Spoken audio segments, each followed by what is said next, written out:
Welcome to Safe on Deck. For episode 42, I sat down with Commander Tim White in Pensacola, Florida. Commander White earned his commission via the United States Naval Academy in May of 2002. And following completion of Navy flight training, he went on to fly the then brand new MH-60 Sierra at Helicopter C Combat Squadron 25 on the island of Guam.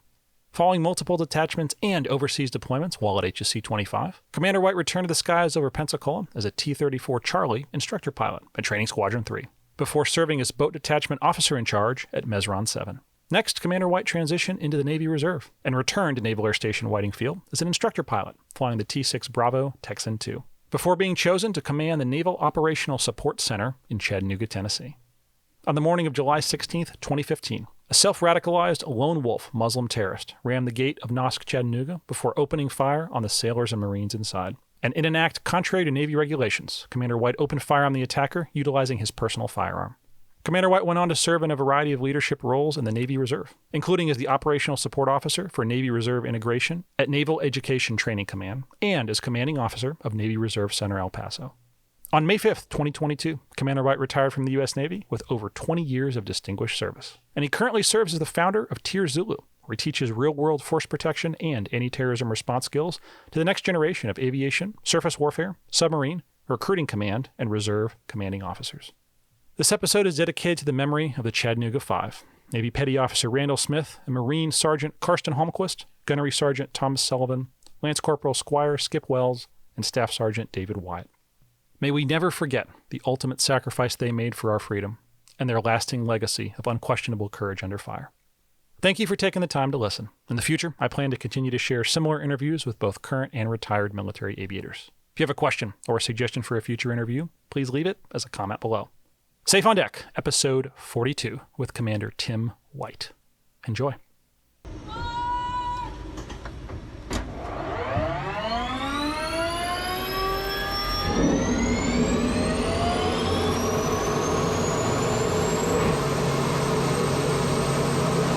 Tim, it's always a pleasure to sit down with folks here at beautiful Pensacola Airport. Especially excited about today and the interview we're going to do. Start all these interviews the same way, so I want to start yours the same way as well. Where were you born? I was born in Metairie, Louisiana, close to New Orleans. Really? I don't think I've ever spoken to anyone that's been anywhere near New Orleans. What was that like? Well, it was good food there. We stayed there till I was, 4, and then moved. My dad started working for Delta there in New Orleans. New Orleans used to actually be a hub for Delta. So he started working for Delta in New Orleans, moved to Tampa for a year, and then we moved to Atlanta as a big hub for Delta. For sure. A little bit of aviation presence there, yeah. I always ask, where's the aviation, kind of the first looks and touches? I'm guessing, was that it with Dad? And yeah, okay. Absolutely. Very cool. Did you know you wanted to be an aviator? Yeah, I think so. When I was probably between 6 and 8, since my dad worked for Delta, we would fly pretty often non-rev. Back then, flying non-rev or standby was pretty easy. The airlines would not oversell their aircraft like they do now. So we would fly a lot of times first class, and I just loved to hear the engines on the 757, 767 when they were taking off. And I thought, man, that would be so awesome to be able to fly. And just being around my dad, and sometimes he would take us to work with him to the hangars, and seeing the engines and all the tools and the energy behind aviation really was attractive to me. Then when I was about, 14 to 15, my eyesight started to get a little worse. It had been 20/20, but then it started to get down to like 20/40. And so I thought that at that time, I probably wouldn't be able to fly because the requirement was 20/20 for the military. And then while I was at the Naval Academy, they changed the requirement to 20/40. And so I got the chance to do something I dreamed of doing when I was a young child, but then kind of gave up the dream because I figured it wasn't a possible dream anymore. I feel very blessed to have been able to pursue that dream again. For sure. Well, you mentioned the Naval Academy. I want to rewind just a little bit. Why the Navy? Obviously, you mentioned aviation. You want to be an aviator, but there's the Air Force, the Army, Coast Guard, all sorts of other good options. Why the Navy? When I was in high school, actually, I applied to multiple academies. The first academy that I wanted to go to was the Coast Guard Academy. Also applied to West Point and the Naval Academy, and then ROTC. The Coast Guard Academy was actually the first academy to give me an appointment, and so I visited there, and I thought, well, it's really a nice place. But then I got an appointment to the Military Academy, got to visit Military Academy in West Point, and it was kind of more impressive. And so then I decided, well, I really want to go to West Point. And then the Naval Academy was the last to give me an appointment. They gave me an appointment, I think, in May May, even before the appointment, my family and I figured, well, let's at least visit and see what it's like, just in case they do give me an appointment. It was in the springtime. It was just beautiful there. It seemed impressive like West Point, but not depressing like West Point. And so when I got an appointment to the Naval Academy, I accepted it. And I figured that since I didn't think that I was going to be able to fly, I wasn't interested in being an NFO or backseater. So I was planning on doing something like Marine Corps ground, force recon, infantry, something like that. So I figured that the Naval Academy gave me the most opportunities to do a lot of different things. And that's why I went there. Okay, very cool. So you're at the Naval Academy. One thing I also didn't hear, any touch points with the military before making that decision and going? I just did 1 year of JROTC to make sure that military life was kind of compatible with me. Okay, so you know a little bit about it. The reason I ask is I'm guessing that first day at the Naval Academy, probably one you'll never forget. Oh, yeah. But if you could tell me about that and what that transition from the civilian into the military lifestyle was like. For one, it was a dream come true. I dreamed about going to a military academy from probably the age of 15 or 16. I saw a documentary about the Naval Academy, and I thought, wow, that'd be so awesome to be able to go there. But I don't think I'm smart enough and probably not talented enough to go.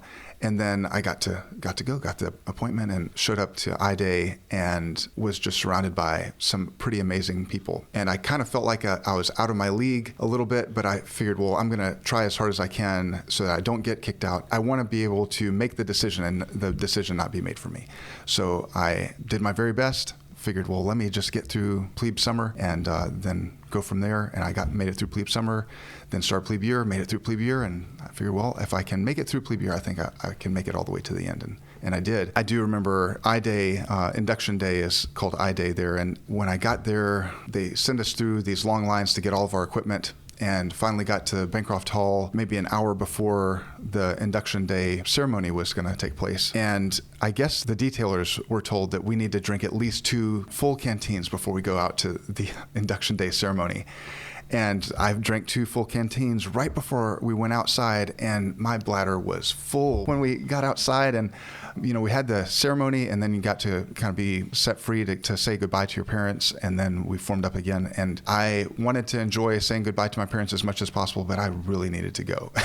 So I remember that very vividly, that I had a very full bladder. It's funny how you remember the little stuff like that. Yeah. Okay, so we talked about changing vision standards. I'm so glad you brought that up, because I've had folks take the airplane to air shows, talk to people that don't necessarily fully understand the military, and they'll ask all these interesting questions. Everyone assumes, I have to have 2020 or this or that. A little bit of a plug for something strange, the NAMI waiver guide. Right now, you can go online, literally throw that in Google, and you can see exactly what all the standards have to be. And if you have a question about it, you can bring it to an eye doctor or a hearing doctor, whoever you need to, and hey, here's what the Navy says, the military says I have to be. The reason I mentioned that for myself, I'm also not 2020. I'm closer to 2040. Mm-hmm. And I had a really great friend, Dr. Patterson back home. I'll call him out by name. Wonderful gentleman. Had a connection to the military. And so he understood how to read military paperwork. And hey, you're going to be okay. Here's what the standard actually says. You're well within that. You're going to be fine. Go ahead and go to Navy OCS. And everything worked out from there. But the reason I mentioned that was I was really fortunate. I had people that would tell me that. It sounds like you learned, was it while you were at the Naval Academy, things actually changed in the bigger... that's when it actually changed. Really? Okay, I was hoping maybe you could tell me about that. 2000, I think, was when the standard changed. So then I started to dream about it again. I thought, wow, this is actually something I could do. And so I was actually pursuing Marine Corps aviation and Navy aviation at the same time, was sort of leaning toward Marine Corps, but then I did a Marine Corps aviation cruise and a ground cruise the summer before my senior year. And I loved the things that the Marine Corps did, but I didn't feel like I was so compatible with the Marine Corps attitude or way of life. And I felt like that I'd be happier as a Navy aviator. So that's what I did. Perfect. Okay, Naval Aviation, you're coming down here to, I'm guessing, Pensacola right after the academy? After graduation, got married to my wife. She was born and raised on the island of Saipan, so we got married there and graduated May 24th, then flew to Saipan, got married on June 1st, and then went back to Annapolis to be a sailing instructor for the summer, which was awesome. When I was a plebe, I thought, wow, if I could do this after graduation, life would be wonderful. And it was really awesome. So I got to do that for the summer and then reported down to Pensacola Pensacola for aviation pre-flight indoctrination. The year that I graduated was the first year that they were doing, I can't remember what they called it at that time, but it was where you fly a Cessna or something like that for a few flights until you're solo. I think it was IFS. They call it Knife now. Yeah. Mm-hmm. They had just started it. I was on the schedule to start after plebe summer, after my sailing instructing days, but I was selected to go down to Pensacola early. And so I only got one flight in IFS, but it was still a great opportunity. Flew out of BWI, very busy airspace, but I loved it. And then I thought, well, yeah, I can handle this. I really looked forward to flying in the Navy, and reported down to Pensacola for aviation pre-flight indoctrination. Even though I reported early because they were trying to start some big classes, I sat around for, I think, 2 months, which was really awesome as a newlywed, being able to spend that time with my wife, and then started API, I think, in November. In November of which year? 2002. 2002. Okay, yeah. So the reason I mentioned that, I know you mentioned what kind of put things in time and space earlier. 2001, obviously. 9/11, kind of a big thing for all of us that remember it. Do you remember, was there a distinct feeling? I'm guessing you were still at the Naval Academy when 9/11 when that occurred. Was there a distinct feeling before and after that the world had changed and your military service was going to be colored by what had happened as a result? Yeah, absolutely. I don't know if you remember, but before 9/11, most bases were pretty much open. So civilians could drive on base, and if you had a military DoD sticker on your car, you didn't even stop at the gate. They wouldn't check your ID, you'd just drive on. But after 9/11, civilians weren't allowed on bases anymore. All IDs were checked at the gate, and at the Naval Academy, we still had Marines that were guarding our gates at that time. I'm not sure if they still have the Marines. But they set up these bunkers near the gates with 50 cals pointed at the gates. It looked like a war zone for a little while. It was pretty intense. On the day of 9/11, I was walking to class and passed one of my friends, and Stribling Walk is the main walk from Bancroft Hall to the academic buildings. I was walking down Stribling and passed him, and he said, "Did you hear what happened?" And I said, "No, I had no idea what he was talking about." And he said, "An airplane crashed into one of the World Trade Center towers." And I assumed that it was like a Cessna, they blew off track or something, and it's just an accident. And when I got to my class, the TV was on, and it was showing the live news feed in New York City, and you could see the fire coming out of the side of the first tower. And as we were watching, we saw the second aircraft crash into the second World Trade Center tower. And then also while we were watching, we heard the news of the Pentagon being impacted by another aircraft. And then a while later, the aircraft crashing in Pennsylvania. It was a very difficult time because nobody really knew what was going on. We didn't know what else was going to happen that day. The Naval Academy is pretty close to Washington, D.C. Are they going to try to do something here? And so we had midshipmen standing watch with radios 24/7, walking the grounds at the Naval Academy, and not really sure what we'd be able to do if we saw something that didn't belong, but things seemed like that they were definitely going to change after that. Then when President Bush declared war on terror, we were one of the first classes to graduate while the nation was at war, and basically fought the war on terror my whole career that just ended recently. Absolutely. Okay, so sorry, back to flight training, back to Pensacola. After API, you're going to go to one of the, I think really just two bases, right? Whiting, Northfield, or Corpus. Where'd you go, and what'd you do when you got there? Yeah, I went to Whiting Field, went to VT6. I was a flight student there. Like I mentioned, I have loved aviation since I've been a small child, and was so excited to pursue a dream that I didn't think that was going to be a possibility for me. And then because of those changed standards, now it was a possibility. I was living a dream that I thought was out of reach. To say that I was thrilled is a pretty big understatement. And then started primary. The third FAM flight, I think we still called it FAMs back then, the contact flight, did not go well at all. I thought that I knew the emergency procedures. I thought that I knew the procedures for our maneuvers, but I didn't know them to the extent that I needed to know them. Seems like I could talk through them when I was sitting in the briefing space, but then once you get in that aircraft and you're wearing your helmet and the engine's running and you're flying, covering a lot of distance pretty quickly, it's pretty easy to forget all those procedures. And when we landed, my on-wing said, "Tim, do you actually want to be here?" And it was soul-crushing. I said, "Yes, sir. I want to be here a ton." I was just really surprised that he asked that. And it kind of showed me that my performance level was not showing him that I wanted to be there. And when I got home and told my wife about how my day went, I remember sitting on the floor and tearing up and thinking, wow, I could end up getting tried out of flight school because I'm just not, either I'm not studying hard enough or I'm not studying the right way. And so that was a really helpful wake-up call that I started to study much more intensely and would actually walk around my backyard. We lived in base housing at Whiting Pines at the time, and I would walk around the backyard and pretend like we had patches of grass instead of a full yard of grass. And so I would pretend like those patches of grass were the farmers' fields. And so I'd run through my emergency procedures and my different maneuvers while I'm walking and while even maybe talking to my wife. And that was really helpful. And I set up a corner in my house for just chair flying. I would chair fly for hours preparing for each flight. Started to do really well in primary. I wanted to fly helicopters because my wife is from Saipan. There's a helicopter squadron in Guam, and I wanted to be able to choose to do that. If I had high enough grades, I knew that if you were number one in your class, you could pretty much get whatever you wanted. And then during primary, one of my instructors, it was actually during the form flights, he said, "What do you want to fly?" I said, I want to fly helicopters. And he said, "You really should consider flying jets because your grades are great and you're doing really well flying formation." And then I started thinking, flying jets would be awesome. Flying the F-18, at that time, people were still selecting F-14s. And I thought, wow, that would be really cool to fly F-14s or F-18s or any tackier thing. So I kind of changed my mind about wanting to fly helicopters and put jets as my first choice when I completed primary. And looking back, my wife is so amazing. She's very supportive. But when we got married and when we started flight school, I told her, I'm going to try to get Guam so that we can be close to your family. And then during primary, I changed my mind to try to fly jets.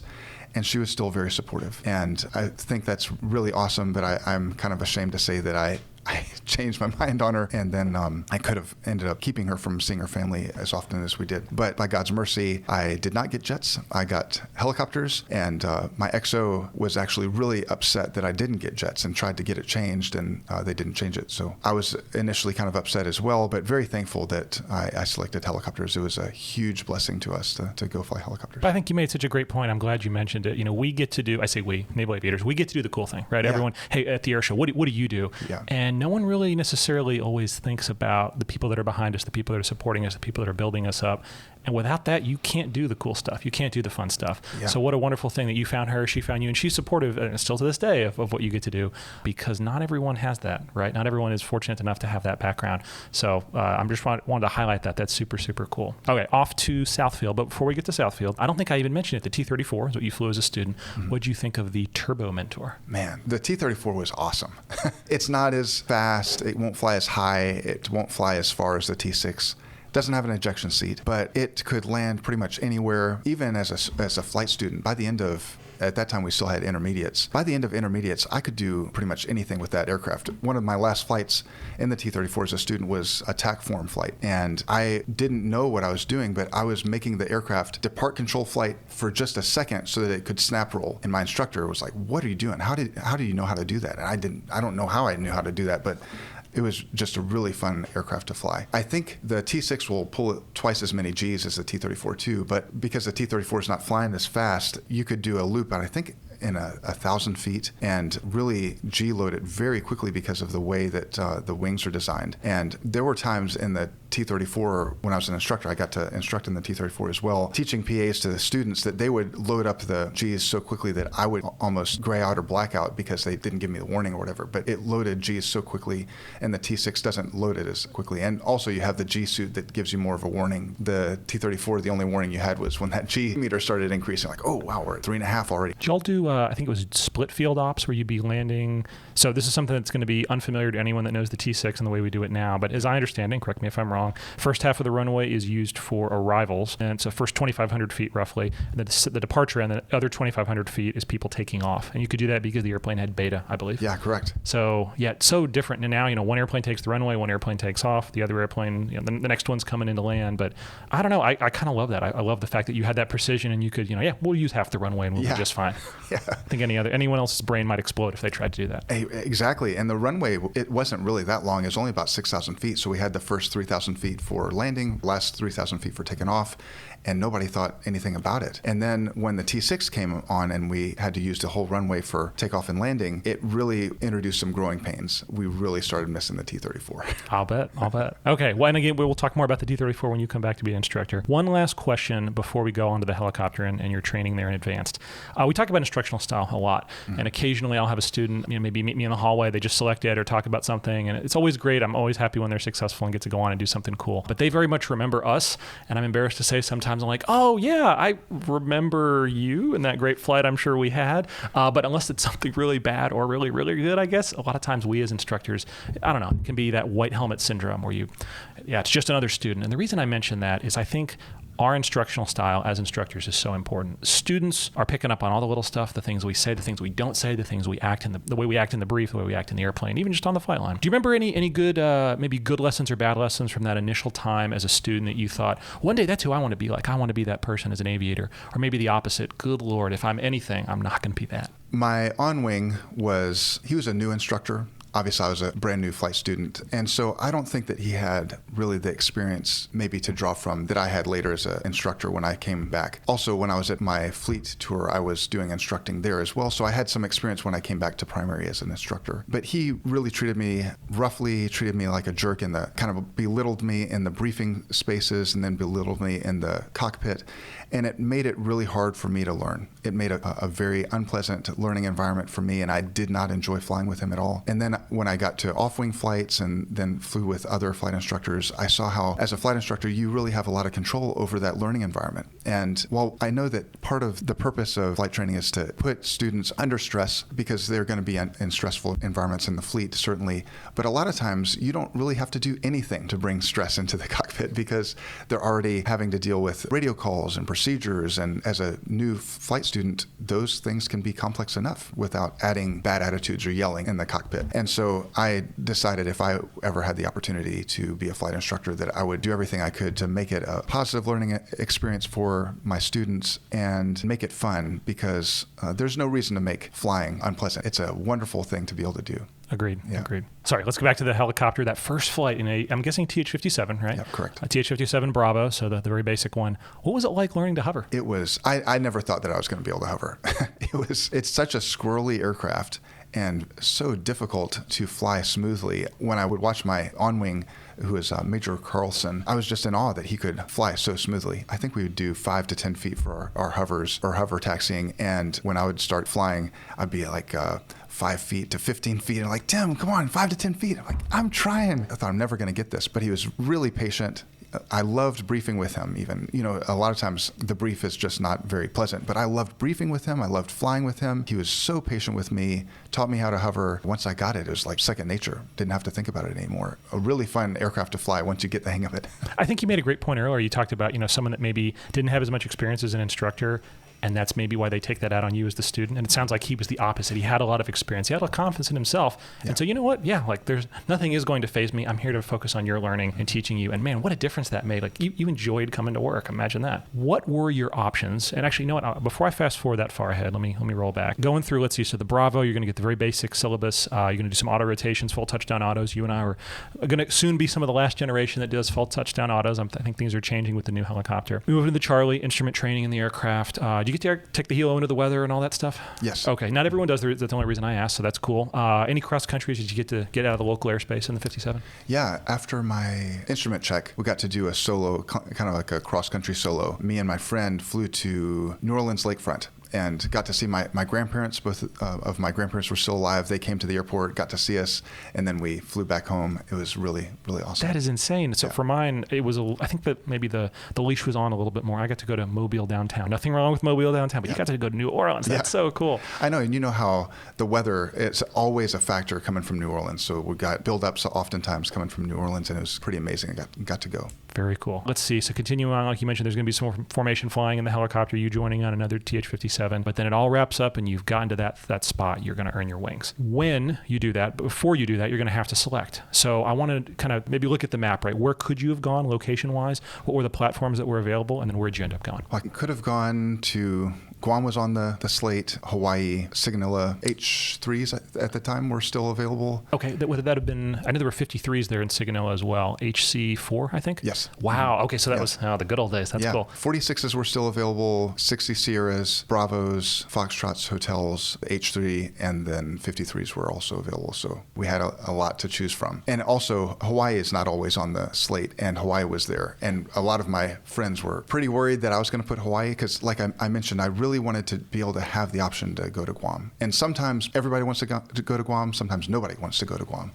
And I wanted to be able to control that as much as I could. And so I was number one in my class, actually broke the curve for graduation so badly that 2 guys that were in the class to graduate with us did not graduate, did not wing, because they didn't have the grades anymore. Okay, so what you're describing, NSS, and correct me if I'm wrong, Naval Standardized Score, I think is what they call it. It's based on a running average. So by you doing so well, that put them so low that they were below the average needed to pass, and they Yes. didn't. Oh my gosh. Yeah. Wow. One guy was a prior enlisted, and he was prior aircrew. I didn't know that I was... And you didn't do this for clarity. Yeah. This isn't your fault. Yeah, it's just the way the system works. Oh my gosh, yeah. Another guy was somebody that I knew from the Naval Academy. He was a SWO first. He was actually one of the upperclassmen on my YP cruise and did not treat me very well. And then he Sounds went like SWO. it sucks to suck, but yeah. Wow. I'm sorry. Maybe I shouldn't say that, but good Lord. Yeah, but he didn't graduate either. I think maybe they gave them some remedial flights, so they may have graduated weeks later. But So just busting the curve over here, no big deal. Yeah. That's awesome. I was thrilled to be able to select Guam and be close to my wife's family. Is really awesome. Okay, so just for clarity, was it Bravos in Guam? 60 Bravos? 60 Sierras. 60 Sierras. Oh, so and this is when they're new, right? Yeah. So you're okay. The leading edge. That's awesome. Where'd you train to fly the 60 Sierra?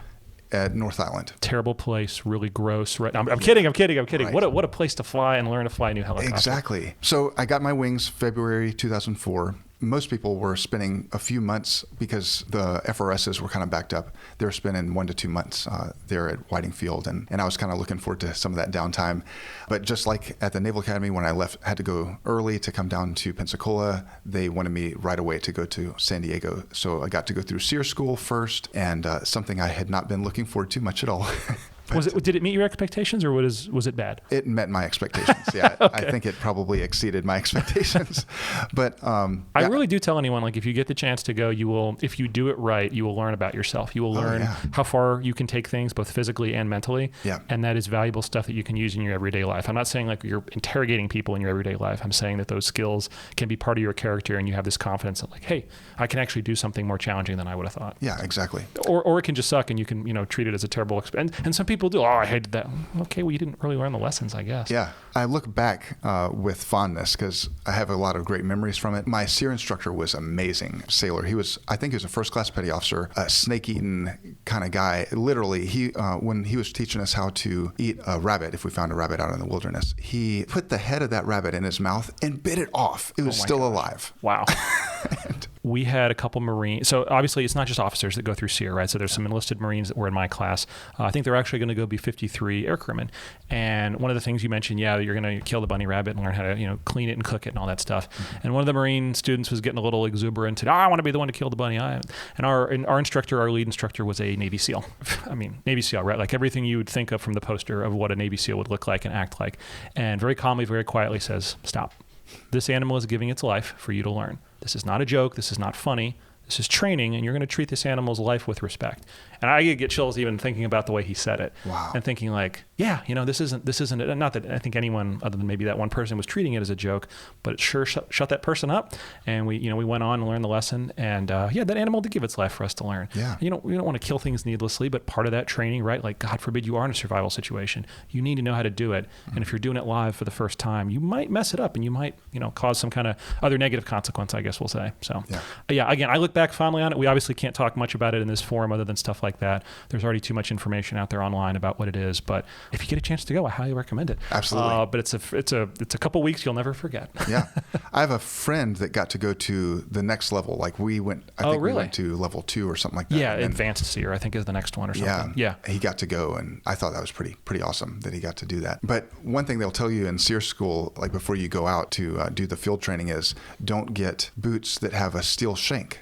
Especially like in Warner Springs, that's where I went through. There were still freezing temperatures during the night. And I thought, well, how bad can it be? I didn't know if the boots I had steel shanks or fiberglass shanks. I didn't care. They were just cheap. Well, it turns out they had steel shanks. I got frostbite in several of my toes, and in both of my big toes, I lost feeling in them and one of them I lost feeling for over a year. The one toe, the feeling came back pretty quickly. The other toe feeling was gone for over a year. I didn't tell any of the flight docs about that. But it's okay. They can't hurt you now. You're good. Wow. Yeah. So that stuff makes a difference. So that was the reason why they didn't want it. It keeps the cold in, I'm guessing? It conducts the heat away from your foot, and then especially for the extremities like your toes. That sounds absolutely terrible. It was bad. Let's talk about good stuff. Let's talk about the Sierra. What was it like learning to fly the Sierra? Oh, man. So the 57 is pretty awesome, but it doesn't have a lot of power, especially the Charlie. And when I went out to fly the Sierra, that thing had all kinds of power. It was pretty light. It's kind of like the trucked out version of the 60. Tons of power and very maneuverable, very capable aircraft. It's actually pretty difficult to fly and hover just because it's so maneuverable. It's kind of designed to be unstable so that it can be maneuverable. And I was very, very surprised at that. And also, one thing about the Sierra 60s in general, they hover very nose high, and that was kind of different from the 57. But yeah, I loved flying the Sierra. It's such a great aircraft. So the op area in San Diego, you're flying out of North Island, the beautiful base there, historic. Point Loma is off in the distance. Where do you go bounce? Where do you go actually do your training flights? Imperial Beach. Imperial Beach. What's it like flying down there by it's close to the border with Mexico, right? It is, yeah. Like you could accidentally fly into Mexico. Yeah, close. Right. Yeah. I don't know. I didn't really think about it that much. I think we could see Mexico from Imperial Beach, but I was too busy trying to do well in the aircraft to really think about it very much. But I have an interesting story from that, though. We would do our auto rotations down at Imperial Beach. And I had a friend that the 60, at least back then, probably still the same. When you flare in the 60 for the auto, you have to bring the nose up very high and keep it up probably around 30 to 45 degrees nose high to bleed off that forward velocity and transfer that energy into the rotor system. Well, if you hold it up too long, you'll get into what's called a tail slide. And one of my friends, he was learning auto rotations, brought the nose up very high, past 45 degrees, got into a tail slide, but they thought that they rocked it to level and pulled the collective in time to avoid any damage. Well, when they went back to North Island to swap out air crews, the incoming helicopter aircraft commander was doing his walk around and noticed a tail rotor tip cap embedded in the rear stabulator. And only one place that could have come from. Yeah. One of the tail rotor blades. Exactly. Oh my gosh. So got into the cockpit and said, hey, I'm not taking this aircraft. You've got a tail rotor tip cap embedded in your stabulator. And so they shut down, and one of the tail rotor blades, or the tail rotor, all of them, had impacted the runway, but not enough to destroy the tail rotor, only to cause one of the tip caps to depart. And when they went back down to the runway, they could see where the tail rotor had been impacting it. And they flew that bird home, and they didn't know. They did not know. What a testament to Sikorsky. This is not a paid endorsement for clarity. But I mean, really, that is insane. Yeah, I got to cruise with the other pilot in that aircraft, and so got to hear it firsthand from him. That is, and I'm just sitting here thinking of the nose-high attitude you'd have to be in, because the way that the back end of the 60 is designed, you have to be at a pretty nose-high attitude to get that tail rotor anywhere close to the ground. Yes. Gosh, good on them for flying the aircraft safely. Good on Sikorsky for building a great aircraft and getting them home safely. Mm-hmm. Wow. Holy moly. Okay, so you finished. How long was the FRS experience for you at North Island? It was about 4 months. With Sierra and the FRS, the total time we spent in San Diego was about 6 months. That's still pretty darn fast. It was very fast. They were really pushing us through because the fleet squadrons really needed replacement pilots for the 60 Sierra. Okay, so which squadron is the one in Guam, and what's the mission for that squadron? At the time, it was HC5. Now it's HSC 25. HC5 providers. Now it's HSC 25 Island Knights. Their mission is, at the time, they were the only forward deployed helicopter squadron. I'm not sure if that's changed since then. And we provided 24/7 search and rescue and medevac support for the islands. Also deployed off of the Essex out of Sasebo, Japan, and MSC, Military Sea Lift Command supply ships out of Guam. While I was there, we also took over the mission, the air ambulance mission out of Kuwait for Iraq for the conflict over there. Yeah. Wow, so no variety whatsoever, just a boring squadron. Exactly. Yeah, you literally have your fingers in everything. That's incredible. Okay, so and the other thing I want to also kind of emphasize, right, when you're done with North Island, you are I think the term was probably the same for y'all. As a 53 land, it's PQM, pilot qualified and model. Mm-hmm. Then you're going to become a 2P, a second pilot, a co-pilot in the helicopter, but you earn that qual at your fleet squadron, and then you're going to move on to HAC, helicopter aircraft commander, other advanced quals, FCF, be able to fix broken helicopters, all that stuff.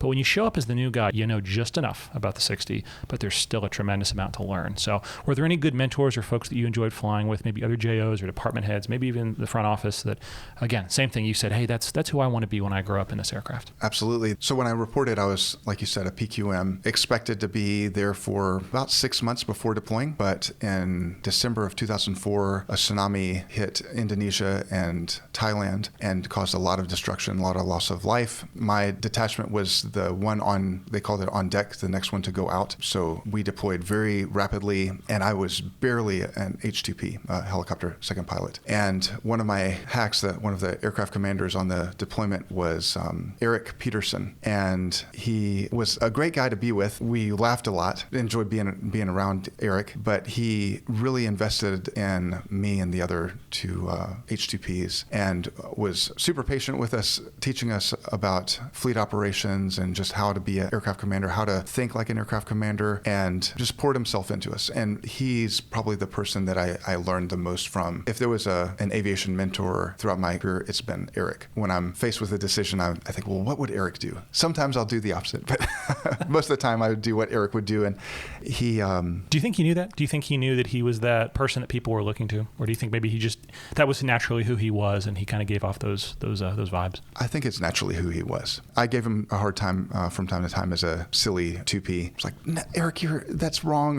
And it turns out he was right. Years later, I wrote to Eric and called him, and I said, I just thanked him for teaching me and for being patient with me and not hammering me when I did something that was ridiculous or said something that was stupid. And very thankful for Eric. I actually got to see him about a month ago, or maybe 2 months ago. He's in Newport, Rhode Island, and very thankful for him as a friend and as a mentor. I had a phrase that was tossed around a little bit in the Helo community or in the 53 community, hack helicopter aircraft commander, right? Humble, approachable, confident. You have to be humble to be able to let folks approach you and to have you ask questions and, hey, this is a dumb one, but I still need to kind of know the answer, and I don't want to ask the person that's going to slam the door on me if I do, right? But then you have to be confident in the way that you say things and do things. Sometimes even that CRM piece, right? If someone in the aircraft is freaking out, it can be contagious, and you can't be that person, especially if you're the one that signed for it. So all those things kind of all tie together, and we look at slides and a lot of the way Navy presentations, we present information. It seems very esoteric and fluffy, but then when you see someone that embodies it, hey, that's who I want to be like. That's who I want to become one day as an aviator. So yeah. I'm glad you had those mentors. Okay, tell me about that first deployment, first time taking the helicopter away from the island of Guam and actually going out and doing real things. It was really exciting. We were going to Indonesia, to Banda Aceh. Initially, we stopped in Singapore to get a lot of supplies, and when we were in Singapore, the Navy didn't know what they were going to do with us. We stayed there for almost a week while the Navy was trying to figure out where are we going to send the supply ship. And finally, we got to leave and headed to Banda Aceh and started unloading all of our supplies and transferring the supplies to other ships. The ship that we were on, they were kind of tagged last minute. There wasn't another ship available, and so they couldn't stay in the area, and we were going to have to ride them back to Guam. And we were all just heartbroken because we knew that this was such a special opportunity, something that we figured we probably wouldn't be able to do anything like this again in our Navy careers. Turns out we were right. So kind of right before the ship was supposed to leave the area, the Navy picked another ship that we could transfer the aircraft and all of our supplies, our personal equipment to. And so we cross-decked from the USS Concord to the USS Essex, operated off of the Essex for about a month.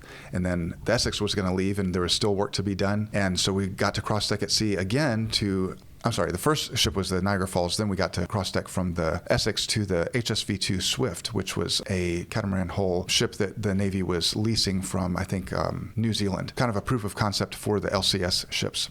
And so we spent a month. We're actually the first detachment to be deployed off of the HSV-2 Swift and to operate. We spent about a month on the Swift and then cross-decked to the Concord. Stayed about a month on the Concord and then left. So a total, we were there for 3.5 to 4 months. Humanitarian assistance, disaster relief, HATR is the term that's thrown around. Yeah. Are you literally using the hoist and bringing people off the top of buildings? Are you bringing supplies into known landing zones? What's that environment like with the people you're trying to help out? So initially we did a lot of vert rep to transfer all the equipment from the Niagara Falls to the other ships. We also actually transferred a lot of the supplies from the ship to a land base, which is very unpleasant to fly external loads for a long distance. Then after the Niagara Falls left and we were on the Essex, we were flying 10 to 12 hour days, first getting supplies from the soccer field in downtown Banda Aceh and flying them to the different villages throughout the area. So a lot of times we would get just as much as our cabins would hold in downtown Banda Aceh, and then we would hit another ship on the way down to the village for fuel. Like all the villages thankfully had soccer fields. We'd land in their soccer field. Initially, we had quite a big problem with people rushing the aircraft, and that's very dangerous, especially in the 60 because the rotor system, it's not very tall, and if you enter at the wrong spot, you could be killed. We started drawing these posters and putting on the side of the aircraft before we land that would depict what would happen if you got hit by a rotor blade, and that limited people rushing the aircraft. But it was such an amazing experience to be able to bring food and water to people that were really in a bad spot. I mentioned that we figured that this was a special, something that we may not ever experience before, and we were right. It was something that was very unusual, particularly for that part of the world, and something that I think about very often. A lot of times I think it's easy on deployment when you're away from home. Life becomes very either simple or complicated. Simple in that you're focused on what you're doing that day. Complicated in that, email, phone calls, you can still kind of the distractions of home, maybe distraction is the wrong word, but all those things that you've left behind can kind of get in your headspace. And why am I here? And I can't wait to get home. I only have a month left, whatever. I'm guessing, and I've never been part of it, but I'm guessing on something this special, this critical. You knew you were literally saving people's lives by bringing some of these supplies in, food, water, whatever else. Did it become very clear that you were doing something important and that the team kind of coalesce around that? Or is it still, I don't know, what was the experience like for you and the folks you're flying with? It was 100% we saw the value of what we were doing. And I missed my family. I missed my wife. My wife was back in Guam. She was taking care of our firstborn child, pregnant with our second. And I missed them. I wanted to be with them as well. But I knew what I was doing there in Indonesia was very important and very valuable. And that was the case for pretty much all the crew. Like I mentioned, we would fly 10 to 12 hour days, and I was flying so much. It's very hot, even though it was January, February timeframe. It's so close to the equator that it's so hot and humid that when I would pull out my earplugs after a flight, I would have blood on my earplugs from the sweat and I guess the putting the earplugs in and taking them out so often. We were flying almost every day, 10 to 12 hours. When my OIC saw my earplugs one time, he said, "Tim, are you bleeding?" Like, yes, sir. He said, "No, we got to take you off the flight schedule." I said, "No, please do not do that." I didn't want to be taken off the flight schedule because it was such a meaningful thing to be doing. And I mentioned that at first we were bringing supplies to the villages. That's what we did probably for the first month and a half. But then the USNS Mercy hospital ship came off the shore with doctors.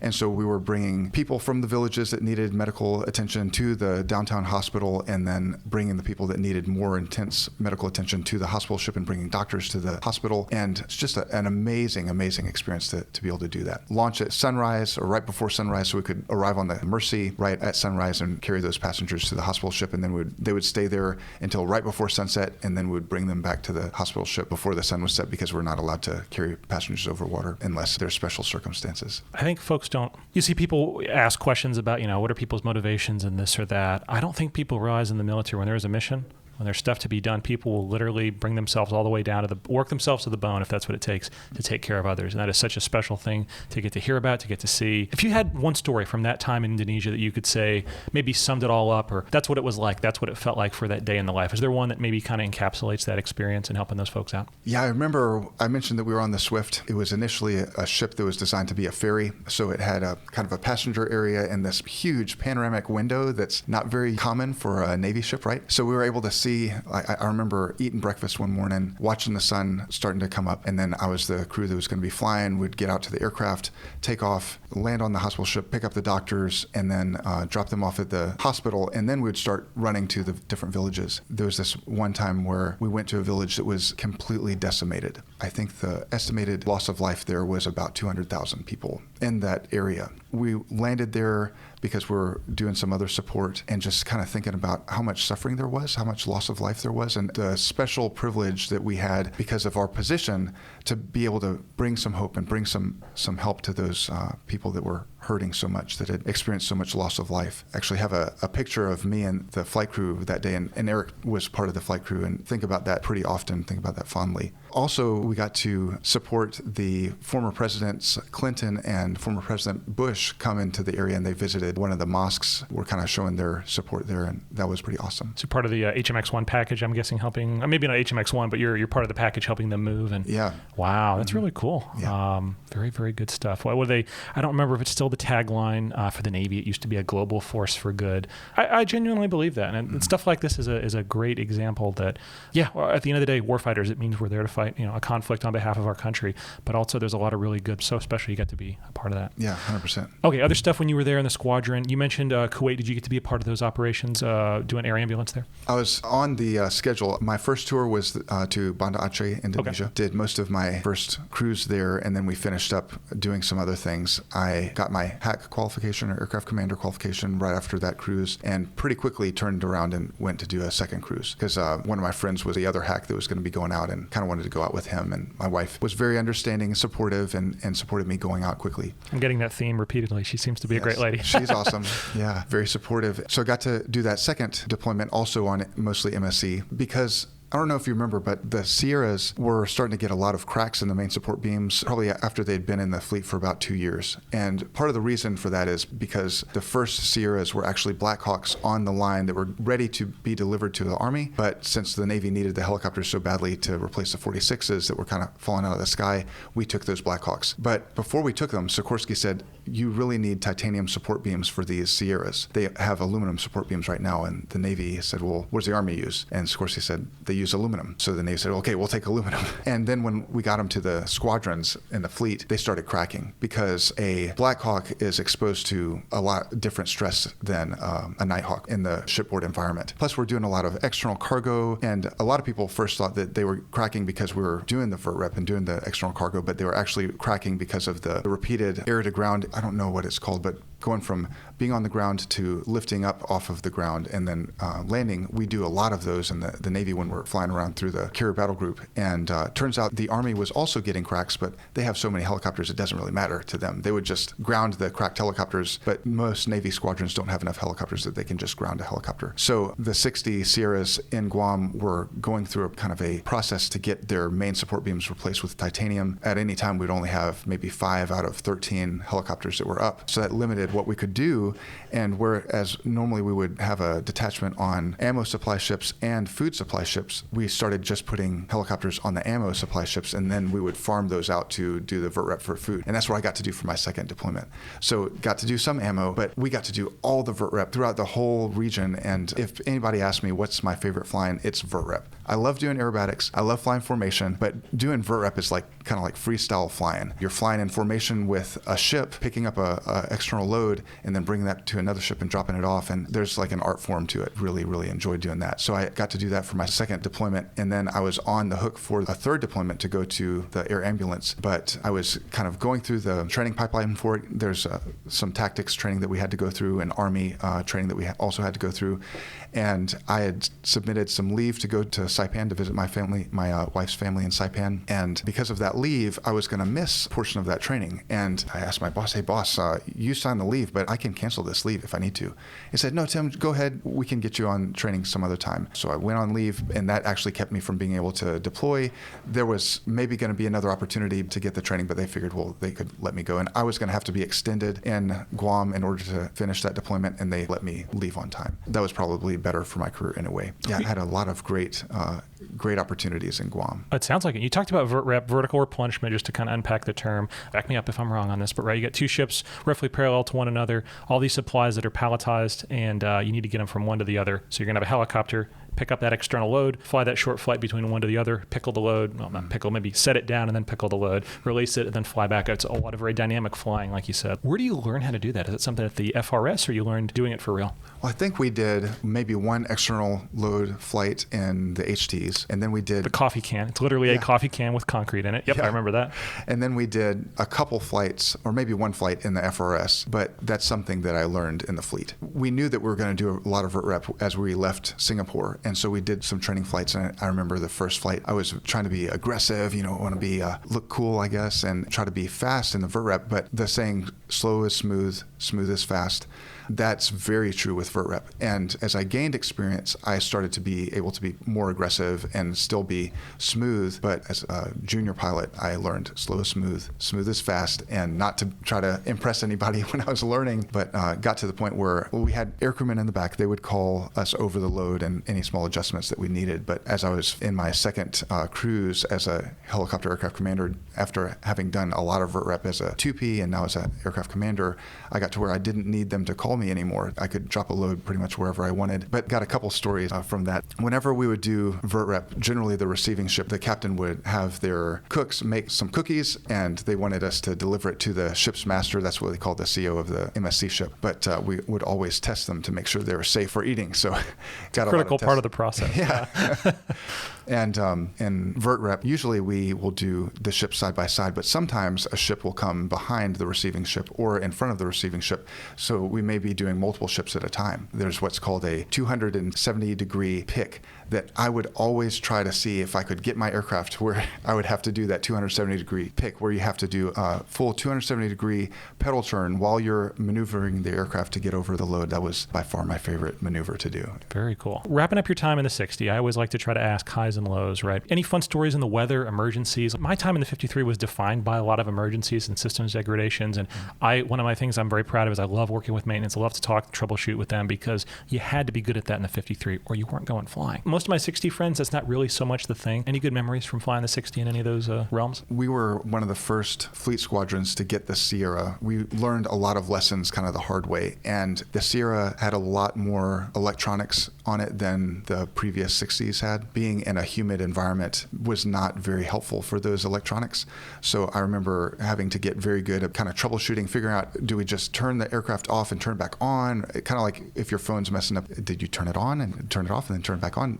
For troubleshooting, usually that's how we would fix things, or just reseating plugs. But as I mentioned, the first Sierras were Blackhawks that were on the line. Because of that, they didn't have a lot of other maybe shielding on the wiring harness or other things that the Navy would do to their Bravos, Foxtrots, and hotels to make them more suitable for that maritime environment. And one was we had to really fight corrosion because they didn't have the same corrosion treatment that Bravos, Foxtrots, and hotels had, and then the later Sierras had. But also, that shielding around the wiring harnesses came into play several times, and one actually was when I was flying over the water. We were servicing a cruiser, and cruisers have the Aegis radar, which is very powerful. It's so powerful that if a seagull will fly in front of the Aegis radar, it will kill a seagull, depending on how close they are. We're not supposed to talk about the death ray, Tim. Come on.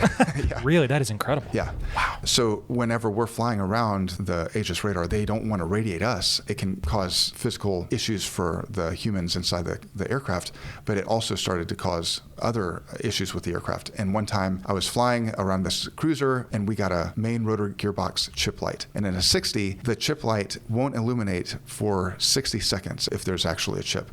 And it also has a fuzz burn-off feature. So if you get a chip light, then that's been there for at least 60 seconds and it's been trying to burn it off. If I remember correctly, the emergency procedure is land immediately, because if the main gearbox fails, then there's nothing you can do. The aircraft will literally fall out of the sky. When we brief emergency procedures, one thing that we often say is there's no fast hands in the cockpit. Well, that can kind of turn into fast hands turning off switches or pulling off engines, but even fast hands trying to land a helicopter earlier than it actually needs to be landed. We thought, well, we could set it down in the water.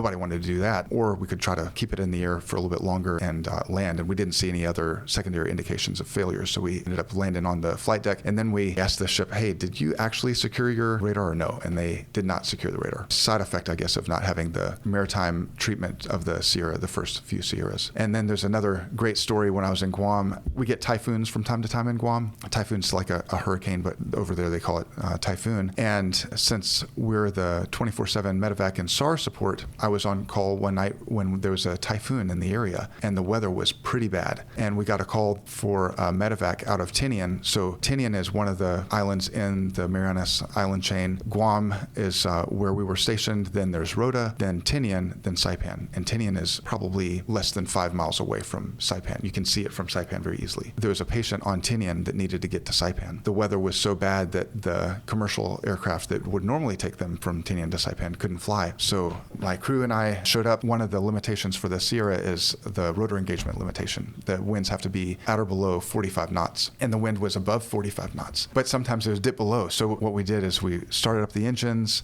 kept the rotor brake on, and we were on the radio with Tower and asked Tower to let us know when the wind went below 45. And so they let us know, hey, the wind's below 45. So we released rotor brake, ran up the engines. Usually when we're flying over land, it's 500 feet, but we couldn't even get up to 500 feet. Over Guam, we had to maintain, I think, about 100 feet. And then once we're over the water, we were able to maintain about 500 feet and got the patient and transferred them to Saipan. But one of the more complex medevacs that I've ever executed. Do you know how it ended for the patient? Do they get to the hospital hopefully on time? They were a stroke patient, and I think they did, yeah. Wow. But usually we didn't find out the results of them. And that's fair. I've heard friends that work in that world, sometimes at a certain point you don't want to know because you don't want to put yourself in a place where you're going to make maybe riskier and riskier decisions with the aircraft because you're trying to keep score in your head or something like that. But that's wonderful that you guys had that great outcome and literally timing it in between when the gusts came to start the rotor. That's incredible. Yeah. It was intense. Okay, when you're done in Guam, where could you have gone next? Where'd you want to go, and where'd you end up? Well, hear about guys wanting to get the number one EP out of their fleet squadron. And generally, if you're number one EP, you want to go to the FRS or the weapons school sometimes. But I really wanted to go back to the HTs. I wanted to get back to this part of the country. And I really enjoyed my experience in the HTs. And I think that's what influenced me. So that's what I told my XO. He said, XO, I want to go to HTs. He was a prior HT instructor. He said, okay, I'll let the detailer know. And he said, I'm sure we'll be able to get you down there. But when the detailer got back to him, he said, we don't have any HTs. We only have VT slots. I said, well, that's fine. I'll go to the VTs as long as it's not VT3. When I was a flight student, I was at VT6, and I enjoyed VT6, and there's a pretty intense rivalry generally between the squadrons, and everybody loved to hate on VT3, but he said, well, VT3 is the only option. So I went to VT3 with kind of low expectations, but I'm really thankful that I got to go to VT3. I really enjoyed my experience there as a T34 instructor and was able to go back as a T6 instructor as well. It was just a great group of guys, great leadership at the squadron at the time. We even won some awards while we were there, while I was flying the T34. So it was a good time to be at VT3 and kind of a special environment. I think after having been part of different squadrons and other commands in the Navy, we may not really realize how special experiences are until after the fact. I knew that it was a special team at VT3, but I didn't know how special until after. We really cared for each other. We cared to do the mission well. We cared for our students, and it showed in our performance. It was really a great time to be there. Again, I like the corners of the envelope. What makes a good instructor? What makes a poor instructor in a primary squadron? Because I've had friends that have said, usually these are folks that, maybe FRS instructors or SWITties, some of the more advanced stuff in the Navy, right? I could never be a primary flight instructor. I couldn't do it. It would drive me nuts, all the little things they mess up. And I have kind of some thoughts on it, but I'm kind of curious. What do you think makes someone good in that role? One thing I think is patience. I think we underestimate the nonverbal cues that our students can pick up, whether it's shaking your head while they're briefing or even shaking your head in the cockpit. Oftentimes they can see that in the rearview mirror, and that can be very kind of detrimental for their mindset. So I think being patient is one of the really important things. But also that humility that even though you've been a fleet pilot, you've gone through instructor training, you should know everything in the NATOPS, right? You should know everything in FTI, the flight training instruction. You're just not going to know everything. There are going to be times when a student asks you a question or a student says something and you could maybe try to make up an answer, or instead of saying, I'm not sure, let's turn to the FTI. If you don't have that humility that you say, hey, let's look in the NATOPS. I think it's this, let's look at it. That humility is, I think, very valuable. That we want to teach students to be professional, to know the manuals, but also to admit when they don't know something and know how to find out the answer when they don't know something. So I think that patience and humility is very important. And obviously, we want to be professional and knowledgeable, so that's very important. But most instructors are. I think what happens, one of the more detrimental things is when an instructor has too much pride to admit that they don't know something, and students can read that very quickly, and they lose respect for those instructors pretty quickly too. I had let's see, I won't use a name, but I'll just kind of talk about what they flew. It was a P3 instructor, great guy. When I did my second and third checks to do my solo in the T6, and for clarity, I did not fail repeatedly. What happened was basically you had a window within which you did your check ride. You had to solo within X amount of days. It was around Christmas time. The weather was bad. That timed out. I came back for that little time, Christmas and New Year's, same thing, bad weather. I did the check ride. Everything was fine, whatever. So the third one, the same instructor pilot was on my second and third check ride, and he actually came in and said, hey, wait, haven't we done this before? I'm like, yes, sir, we did. So we did the check ride the third time. He gave me the airplane. I went out and soloed. Wonderful gentleman. I appreciated him doing that, and we kept moving forward in primary. But he told me a story as a P3 guy that he was on a board, and one of the questions they asked, how many inches fore and aft of the datum does the seat move in a P3? And he's like, I don't know. And later on, and the example he gave me in the T6 was he had someone once ask, how many holes are in the speed brake? And the point is, these are questions that you and I are both rolling our eyes at, because who cares, right? I move the little handle forward, I slide until it stops, and that's how many inches forward of the datum it goes. How many holes are there? There's 25, by the way, I counted. But sometimes those silly questions exist to understand, will a student say, I don't know? And it's just as important for as an instructor to say, I don't know. I'll look it up. I'll find out. I'll get back with you. And then, do those things actually.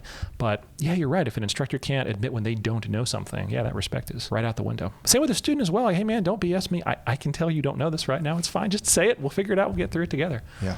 Very cool. Okay, so you came back as an instructor. How many years in the T34 for that instructor tour? It was about 2.5. 2.5. Okay, so closer to the full time. It's getting a little bit shorter for us now these days. So highest of highs, lowest of lows. Let's say as an instructor in the T34, what was your favorite day and maybe your least favorite day doing that job? I'd say the lowest of the low was I was the assistant stand officer. And because of that, one of the check pilot responsibilities, kind of a final check pilot for students that they weren't doing so well and they were being attrited out of the program, but they needed to do a final flight before going to see the Commodore. And the student was a Marine Corps second lieutenant. We went up and he didn't know anything. He didn't know the takeoff procedures. He didn't know any of the course rules. I was sad for him that he had been put in the position that I think he was pressured by a parent to go into aviation, and he clearly didn't want to be there. I think the reason why it sticks out to me as a low point is that I realized how much that pressure from a parent can affect a child, and I didn't want to do that to my children. So it was a great learning opportunity for me to just kind of take that on board. I felt bad for him. I did get upset with him. I said, you don't want to be here, and you're forcing us to force you out instead of being, I didn't want to say man enough, but saying I don't want to be here and just making that decision. I really loved formation flying in the T34, so I got to do that quite a bit, and also loved doing, we call it precision aerobatics PAs. Usually with the students it wasn't very precision, but I loved being able to do it as precise as I could as an instructor. So kind of showing the students that aiming small, missing small for things, because a lot of times the students will be like, oh, this is my starting altitude, and then I think they could finish their maneuver within 250 feet or something like that. But I taught them to finish within like 5 or 10 feet. So I would start it at, say, 6,000 feet, for example. And then as I was doing my loop, kind of give an altitude countdown and then finish on my altitude. The students later told me that was very helpful for them to aim for even above what the manuals would say for their grades. Good enough is not good enough for us. We don't want to be mediocre. We want to be excellent in everything that we do, even if it's doing a loop or aileron roll or barrel roll or whatever. And you're demoing that as an instructor. You're going to call yourself out. You're going to have a very tight target, and you're going to aim for it. And if you don't get it, we're not going to hide that. We're going to talk about it. Yeah. I had a student recently say, "Man, sir, I'm going to say he said the word call yourself out. He used different words. But you call yourself out an awful lot in flight." I'm like, yeah, man, like absolutely. As everyone should be, right? Yeah. Because if we can't own up to that, how are we ever going to get better? I think too that a lot of times flight students don't realize what we're looking for. What should you be looking for in a maneuver, for example? But also I remember as a flight student thinking, I hope my instructor didn't notice that I just gooned this up. But now I know as a flight instructor, we notice. I've seen this maneuver done hundreds of times, probably maybe thousands of times. And so being able to demonstrate that to the student, what to look for, and also what I'm looking for as an instructor, what I'm looking for as a pilot, and then what I'm looking for as I evaluate them. And that helped my on-wings to be able to make higher grades throughout the program. They were calling out everything for the instructor. So the instructor demonstrating to the instructor that it wasn't an accident that I finished this maneuver on altitude. I did it on purpose, Yeah. And that's that attitude, right? Always want to be learning, always want to be constantly self-critiquing and improving. I like to tell folks, like, we can fix aptitude. We can teach it, right? In fact, if for some reason you got to this point in the syllabus on a flight that you don't know something, I'm going to press the I believe button and assume that you did everything the right way and somehow you didn't learn it, and I'm here to teach you. I'm an instructor, right? But I can't fix attitude. And kind of like the story you started with, if someone doesn't want to be here, I can't make you love it. You have to love it yourself, and then I can get you the rest of the way within reason, of course, the left and right lateral limits of what the syllabus allows, but very cool. Okay, after that, after beautiful North Whiting Field, where'd you go next? So at the end of my tour, VT3 was actually the first squadron to get the T6s. And I mentioned at the beginning of the interview that I didn't think that I would ever be able to fly. Got to fly. Was thrilled to fly in the Navy, fly helicopters, and be a flight instructor. And then at the end of my tour, I was actually the last Navy IP not to be extended to go fly the T6. I was heartbroken. When I was leaving to go from VT3, I was going to go do my dissociated sea tour. That would take me to the end of my commitment. My plan was to get out of the Navy because it's hard for family. And I loved the Navy, but I wanted to take care of my family, and I wasn't sure that I could do that very well staying in the Navy. So after your first short tour, you do what's called a dissociated sea tour. It's generally something that's not associated with aviation directly. For me, it was very much not associated with aviation directly. I went to go back to Guam to be the boat detachment officer in charge at a Maritime Expeditionary Security Squadron. I know nothing about any of those words. Could you break that down? What does that even mean? Yeah, sure. So the Maritime Expeditionary Security Squadrons, now they are what the Riverines used to be. They kind of melded those. For a while, the Riverines and Mesrons were separate. The Maritime Expeditionary Security Squadrons were designed to be able to establish a forward operating base that was near the water to secure that base, both landside and waterside. So they would have a landside security platoon, maybe 2 platoons, and then a platoon of boat crews and some boats. And so I was in charge of the We called it detachment, but it was basically a platoon. We had about 6 boats, about 6 boat crews, and I got to learn what it was like to be a boat dead OIC and kind of an expeditionary sailor. Went to Expeditionary Combat Skills course in Gulfport, Mississippi, lots of small arms training, land nav, combat, first aid, and that kind of stuff. Almost like I wouldn't say a mini TBS, but where we learned how to shoot and maneuver and work like a sailor on the land. And now you're working with SWOs too, Surface Warfare Officers. Yes. What was it like, kind of the aviator, now kind of tossed into that world with the SWOs?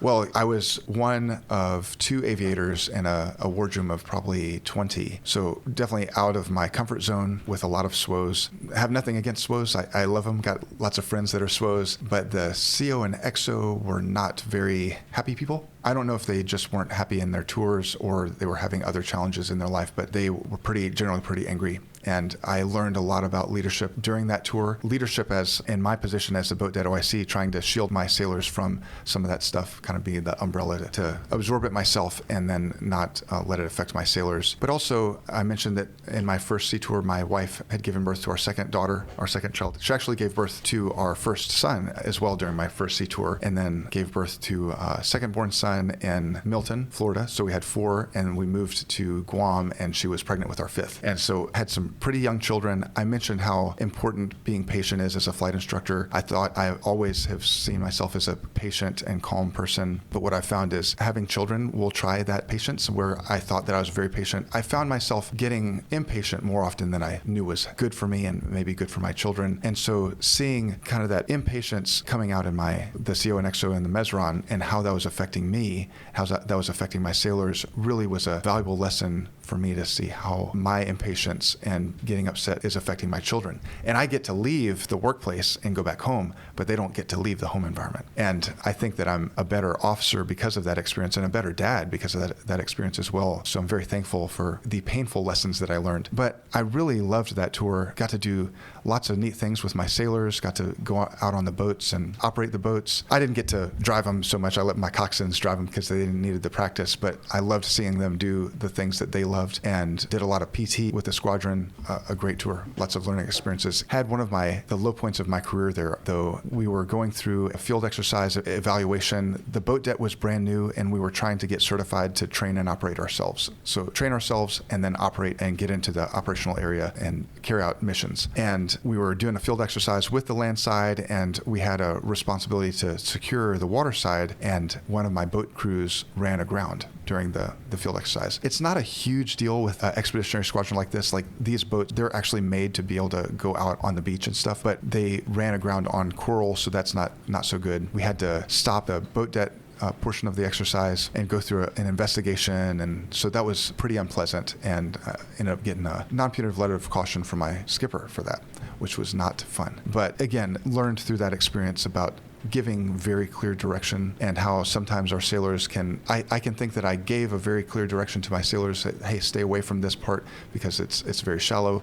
I can think that they received it when they didn't receive it. And then if I give them some unclear guidance that, hey, I want you to cover this part of the ECP from the water side, which is what they were doing. They were thinking outside of the box, but they drifted into that shallow area. So I learned the importance of empowering my sailors to ask questions when they weren't so clear, and then making sure that my guidance was as clear as could possibly be. 24 months in that disassociated sea tour in that job? Yes. Mm-hmm. Day one, if you could go back and give advice to, was it lieutenant or lieutenant commander at that time? I was a lieutenant. Lieutenant White, on that first day, knowing what you know now, what would you have told him? What do you think you would have said that would have helped, maybe made those 2 years go a little bit better? Or maybe not. Maybe there's nothing. Maybe you were ready to go on day one. No, I definitely have some advice. Okay, cool. I'd love to hear it. My XO was especially, he was somebody that I spent some kind of one-on-one, one-way conversation time with him. And I really struggled with respecting him and honoring him. And he was rough on the other JOs as well. So sometimes we would talk amongst the JOs about the XO, and there were some times when I joined in on that, and I knew that was wrong. I decided, I'm not going to disrespect him that way. That's wrong. I'm not going to do it. But I was still struggling with respecting him on the inside, in my mind, in my thoughts, in my heart. And what's really interesting is my wife, I've mentioned that she's very supportive. She knew how difficult that tour was for me, and she said, I bet that if you learn to respect him on the inside with your thoughts and with your heart, that God is going to take you out of of that situation. And guess what happened? Exactly that. I learned to respect him with my thoughts, with my heart, and we were actually on another field exercise. It was miserable. There was actually a typhoon in the area. We were in the field, and it was not going very well, but we didn't run any boats aground, thankfully. In the middle of the night, I was sleeping in my cot, and we were in a tent, but the tent walls kept blowing out because of the wind was so strong, and I was not very happy. And somebody came in and said, "Hey, the XO wants to see you." I thought, oh no, did we run another boat aground? So he called me in and he said, "Hey, San Diego just called and they want us to send the boats back to San Diego, and your boat crews are going to be detailed out to other places. So I need you to go get ready to ship the boats back to San Diego right now."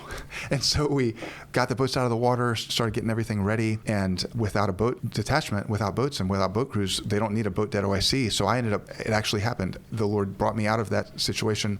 I ended up working at Joint Region Marianas under the Admiral's staff, under one of the best bosses I've ever worked. Was just an amazing experience. I picked up FTS on that Admiral's staff, got a great eval from the Admiral, and I guess the advice to that young Lieutenant White is you can't control, and this is actually one of the key things in my life and in my career, is you cannot control anybody else. You can't control what people do. You can't control what they think. You can't even control the results of your actions. You can only control your actions and your own thoughts. And I think it's kind of almost like stoicism, where you accept what you can control and what you can't control, and then you have to kind of let go of those things that you can't control. But that doesn't mean that we still aren't passionate about doing really well. And so making the most of every moment, learning from every moment, being a professional and doing the very best that we can in every situation, and leaving the results up to, I'm a man of faith, leaving the results up to God, that's very freeing. And so that would be my advice. Great advice. I love it. You mentioned FTS. I want to make sure I unpack the acronym because I think now it's TAR. I don't even know what TAR stands for. FTS is full-time support, correct? That's correct. So could you kind of explain what that is and kind of how that community, it's part of the Navy. You're still a naval aviator in this case, but you're going to be in the FTS community, not active duty anymore. Correct. FTS, as you mentioned, stands for full-time support. TAR is training and administration of reserves. So these FTS, used to be FTS, now it's TAR again. Used to be TAR, became FTS, now it's TAR. They are full-time sailors, so they're technically selected reservists, but they're always on orders. And their job is to take care of reservists, or of cell-res that are civilians sometimes and sailors on orders other times. It's a really great opportunity. There are multiple communities within the TAR community. So I was selected as a Sinatra FTS, or Sinatra VT FTS officer, and there are other communities including HT, VR, they're flying C-130s or C-40, 737. Yeah. So great opportunity there. Even helicopter pilots can go do that, so it's pretty awesome. And what it did for me is, since I was a Sinatra FTS officer, I had a reasonable expectation that I would never have to deploy again. So I was expecting to have to deploy out of my Mazron tour, but I ended up not having to because the boats were taken away. And then I was expecting to, if I stayed in the Navy, to have to deploy again if I didn't go FTS or TAR. But since I went TAR, I never deployed again. So my last deployment, I retired in 2022. The last deployment was 2006, and that's such an unusual Navy experience, but it was a great blessing for my family and me. Okay, so FTS, TAR, and now we're going back to Pensacola. Yep, back to VT3. But now in the T6. Correct, yeah. What was it like flying the T6? Awesome. So I kind of keep going back to this. I dreamed of being a pilot, then felt like that I couldn't be because of my eyesight. Then got the gift of that eyesight requirement changing, then got to live the dream. Felt like there was such a gift from God, and then got to fly in the fleet, got to fly at VT3, flying the T34, figured that was going to be my last time flying ever again, because I was planning on getting out in Guam and we were going to move back to Saipan, but the economy in Saipan was so bad that it just wasn't supportable. So got to pick up FTS or TAR, and again, it's like a recurring theme in my life that I get the gift of being able to fly again. I remember the first flight in the T6, I was going through the fixed wing instructor training unit, the FITU, and since I had been there before as a T34 instructor, I kind of was able to go through an accelerated syllabus. But I remember that first flight where the T-34, when you're taking off, it would accelerate pretty quickly and then kind of peter out as you started to get airborne, and raising the gear didn't do a whole lot for acceleration. But with the T-6, I just remember it just kept accelerating and was really an awesome aircraft to fly. Really enjoyed it. Do you think it's a good, obviously definitely a fun machine. I love the Alpha. That's all I've had the exposure to as an instructor. But do you think it's a good step into what comes next? Because a lot of people have said, people are going from a Cessna into a T6. It's a huge step up. I think it is. I think it's a good stepping stone. You got to learn something very challenging, get you maybe a little bit in front of your skis. But I haven't talked to a lot of people that have experienced both, instructing in the T-34 and now instructing in a T-6. Was it a good transition, do you think? Or are there things we missed from not having the T-34 around maybe? I think it was a good transition. I think there are some things that the T-34 had, some differences. So the T-34, you didn't have to wear a G-suit, didn't have to wear that harness. So that can be a little bit uncomfortable. But ergonomics in the T-34 were nowhere near the T-6. And the T-6 is very comfortable once you kind of get used to the oxygen mask and everything. So I think it's a great platform, very capable because it's able to fly higher, and we're able to kind of expand our training area vertically instead of having to expand horizontally. We're able to get a lot of our high work done quickly and then get down into this is for primary at Whiting anyway, able to get that high work done quickly and then get down into the OLF's outlying fields for our landings pretty quickly, and I've really enjoyed teaching in it. I think the students were getting a lot out of it as well. One thing too with the T6, since it's an ejection seat aircraft, we're not teaching students to be looking out for farmers' fields. But in the T-34, no ejection seat, your primary, if you have an engine failure, is to look for like a farmer's field if you can't go to a paved runway or paved surface, and then landing it in the farmer's field. That's priority over bailing out. And I think that was actually helpful learning to be looking for fields as a primary student going into flying helicopters and then flying helicopters in the fleet. So getting in that habit. I don't know, since I didn't fly T6 as a student and didn't instruct HTs, I'm not sure if students are struggling with that now, but just getting used to looking for, I remember as a helicopter pilot, I'm always looking for fields to land in. So if something goes wrong, I'm landing there, and then at some point that's not going to be a good choice, and then I've got another one in front of me, or maybe one being behind me being a better choice. But benefits to both, but I think the T6 is a great training platform. Big ground numbers in the T-34. How many hours as an instructor, do you remember? About 1,000. About 1,000. What about in the T6? About 1,200. 1,200. Okay, so that's pretty good. That's actually really, really good in both. I always ask the question, highest of high, lowest of low, but let's kind of think of it a little bit differently with the T6. We already talked about, maybe like a poor student experience, like you said, having to do that check ride. I think it's so important, though, holding people accountable. It sucks, but by the same token, someone has to do it. But was it maybe a really, really high in the T6, maybe a fun flight or something you look back on and think like, yeah, that's what the Texan II really brings to us at Whiting? Probably my last flight. My Finney flight was a TAC form upgrade, so I got to upgrade to division lead. I expected to be able to come back to be a flight instructor after flying the T6 at VT3.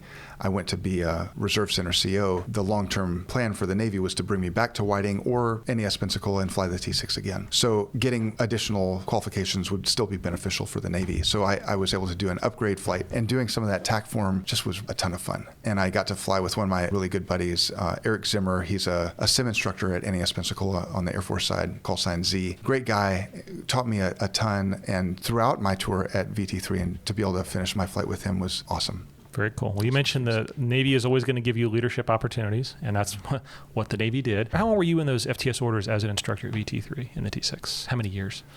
Just under 3. So what did it look like after that 3 years? Is it, hey, I want to stay here, or do you have to go to a NOSC to be in command? Or do you have to do that to stay on the FTS path toward retirement? It seems like now you have to leave. Okay. Doesn't necessarily mean that you have to go to a reserve center. You could go to one of the headquarters staffs. But for me, prior to my experience, guys were staying there for a very long time. They were staying at Whiting Field, maybe going between, if you had helicopter experience, going between North Field to South Field and back, interesting things like that. It seems like the Navy realized we can't just leave these guys here. They need to take some of the pain of getting out of the cockpit and then also some of the leadership experience. In the reserve world as well, the other thing that I'm made to understand, in Sinatra, you're specifically kind of protected from IAs. So instead of doing a year in Djibouti or a staff in Europe or something, Sinatra reservists are protected, so you're going to stay. They want to have you cranking out X's and flying the airplanes a lot as well, so there's maybe a little bit of protection baked in, unless I'm misremembering that or misunderstanding that. Yeah, that was generally the case. Do you get to choose location? Do you know where you're going, or is it just like, hey, congratulations, you're going to be a NOSC CO of? You usually get a choice. Okay. I say that because my second Reserve Center CO tour, I submitted my preferences. And throughout my career, I usually only went down to maybe number 2 if I had a list of preferences. But for that last tour, I got, I think, number 8 or 9. So that was kind of a surprise. I was like, who did I upset in the Navy? Who hates Tim White? But yeah, you generally get an opportunity to rank where you want to go. I always think it's like the Powerball, right? There's like a big plastic container of spinning ball. They're like, well, Yeah, that's where we're going to send them, as Yeah. opposed to like we're very thoughtful about, well, I'm going to put this on the list and hopefully they'll send me here. But if they don't send me here, they really know that I value this and that. And it might be more random than we realize. Who knows? But okay, Chattanooga.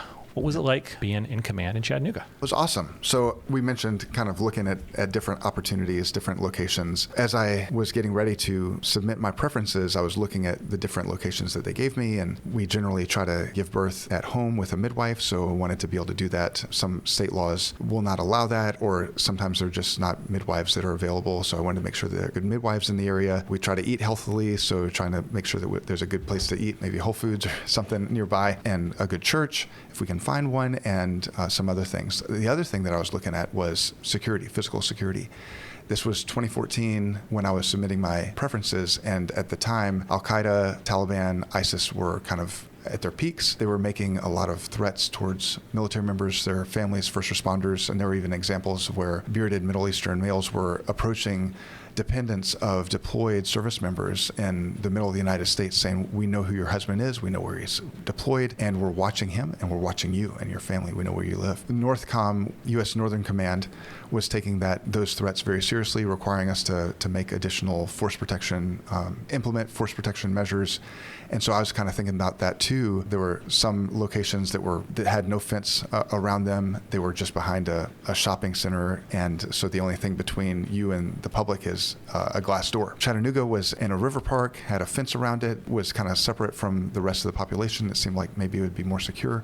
And there were other things there. There was a great church, Whole Foods, good midwives, and everything else. So that's where we ended up going, and we're excited to be able to go there.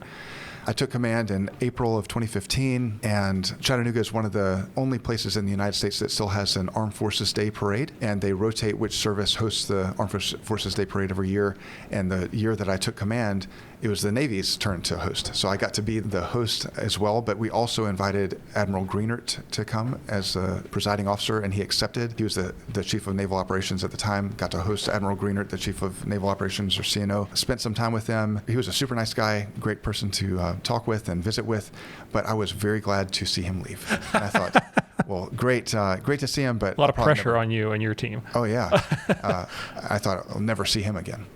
Well, I was there for about a month and a half to 2 months. My command had just finished doing their command assessment. That's a pretty big bear of something to go through. At the time, the standalone reserve centers were responsible for about 73 programs, and each of those programs would be assessed, and you only have a staff of about 12, so everybody's got a lot of programs that they're responsible for. I thought, well, maybe I could give them something, give them like a field trip, get them out of the office. So I sent them to Knoxville, and Knoxville was getting ready for their command assessment. Gave my sailors an opportunity to get out of the office and give Knoxville some help. We had planned it for July 16th, 2015. I was planning on going with them as well, but there were some other circumstances that kept me from going with them. One of my chiefs also stayed back, and we had about 3 selected reservists that were also doing orders or rescheduled drills there. That morning, I had a interesting dream. I'm not a big dream guy. I don't look for dreams or signs from God, but this morning I had a very vivid dream. In my dream, I was talking with a bearded Arab male, and he was holding a weapon, and there was a group of jihadists behind him, and I said, "You're an American, and I'm an American, so we should be able to work through our differences rather than be at each other's throats, right?" And he said no, and he was going to try to kill my family and me, and then my alarm went off. Had you ever had a dream at all like this before? Oh, no, never. Never? Mm-mm. If you remember, too, at that time in our country's history, there was also a lot of criticism, and the police departments were under a lot of scrutiny. There's a lot of division in our nation, kind of like what we're experiencing now as a nation. That was very troubling to me then as it is now, feeling like we're acting like we're enemies instead of trying to work together to get to solutions and to work to make things better for us and our children, you know? And so I was troubled about that. But then when I had that dream, I didn't necessarily think that I was going to be attacked, but it definitely kind of brought some of those concerns to the forefront of my mind, of the threats that we were experiencing from these terrorist organizations, but also the division that we're experiencing as a nation. And so I went to work and was sitting at my desk. My staff, most of my staff had left to go to Knoxville. My office had this nice big window that I could open one side, so I had one side open and was getting some fresh air in the office, and was really missing being in the cockpit, writing to one of my good friends, Chris Harrison, and I heard some squealing tires and a crash. And I thought, wow, that's odd that somebody would get in a crash in the river park. It sounded like it was right outside my window. because the speed limit's like 15 miles an hour. You'd have to try to get into a crash there. And I looked out of my window. I couldn't see anything in the river park, so I thought, well, maybe it's the highway that's kind of next to the river park. So I got up from my desk, and as I was walking to the other side of my desk, my CDO, Petty Officer Smith, ran into my office with a couple of other sailors and said, "Sir, somebody just crashed through the gate. What do we do?" So I told him to go call the police. He ran out of my office towards his office, and I had been bringing a personal weapon to work because we discussed some of the threats that they were being exposed to. And NORTHCOM was taking those seriously and requiring us to increase our force protection measures. And I was trying to implement those as best I could. Some of them required vehicle inspections, but my sailors didn't have any equipment. I was really the only person that had any training in any of those things because I had gone through the Expeditionary Combat Skills course. And so we were trying to do those things as best we could, but I didn't really feel like I had what I needed to keep my sailors safe from terrorist attacks. And the Navy Regs Chapter 8, it mentions the responsibilities of a commanding officer. And one of those responsibilities is to defend his sailors, his personnel, and his command from acts of terrorism. So I had been bringing a personal weapon with me to work as my habit. So I ran to the other side of my desk where my weapon was. I grabbed that out of my bag and an extra magazine. When I stood up and looked out of my window, the terrorist was running down the sidewalk towards our quarterdeck. He was carrying an assault rifle with a load-bearing vest that was very full. Looked like it was overstuffed more than just magazines would stuff it. So I thought maybe he was stuffed with explosives, or he was carrying an explosive vest. So I raised my weapon and shot at him through the glass as quickly as I could, as many times as I could, until he was out of my field of view. I thought that he would stop and turn towards me and try to shoot at me, or at least maybe not stop, maybe just turn towards me and keep running and shoot at me, or fall from being hit. But he didn't. He just kept running. And that kind of made me think a couple things. Made me think maybe that's a bulletproof vest. Maybe it is an explosive vest, and he just wants to get inside the building and detonate himself. So my staff and I had talked about that scenario many times before. What I told them is, since I have a window in my office, I'm going to leave my door open as long as I can to let you come into my office, and then we'll get out of the building once that shooter comes into the building. So I looked back at my door to see if my sailors were there. Certainly they heard the gunshots, and by this time the terrorist was shooting. And they weren't there, so I assumed that they were probably sheltered in place or were making their way out of the building. So I closed my door and went back to the window to see if there were any other assailants or if police officers were responding. I didn't see any other shooters, didn't see the police officers arriving yet, and I very much felt like I was at a crossroads. I played football in high school. I played football a bit at the academy, and we did boxing and wrestling and stuff, and I generally am a pretty aggressive person, and me and my boxing partner were able to test out of our boxing class because we're beating each other down so much that the boxing coach let us test out. But after we finished our testing, he brought us both to the side and he said, "Hey, I think you guys are great. It's great to see you. I'm willing to take punches to the face and punch each other in the face, but you don't have to be so aggressive that you're just willing to take punches to the face. If you're smart about it, if you use some tactics, you can still win a fight without being punched in the face."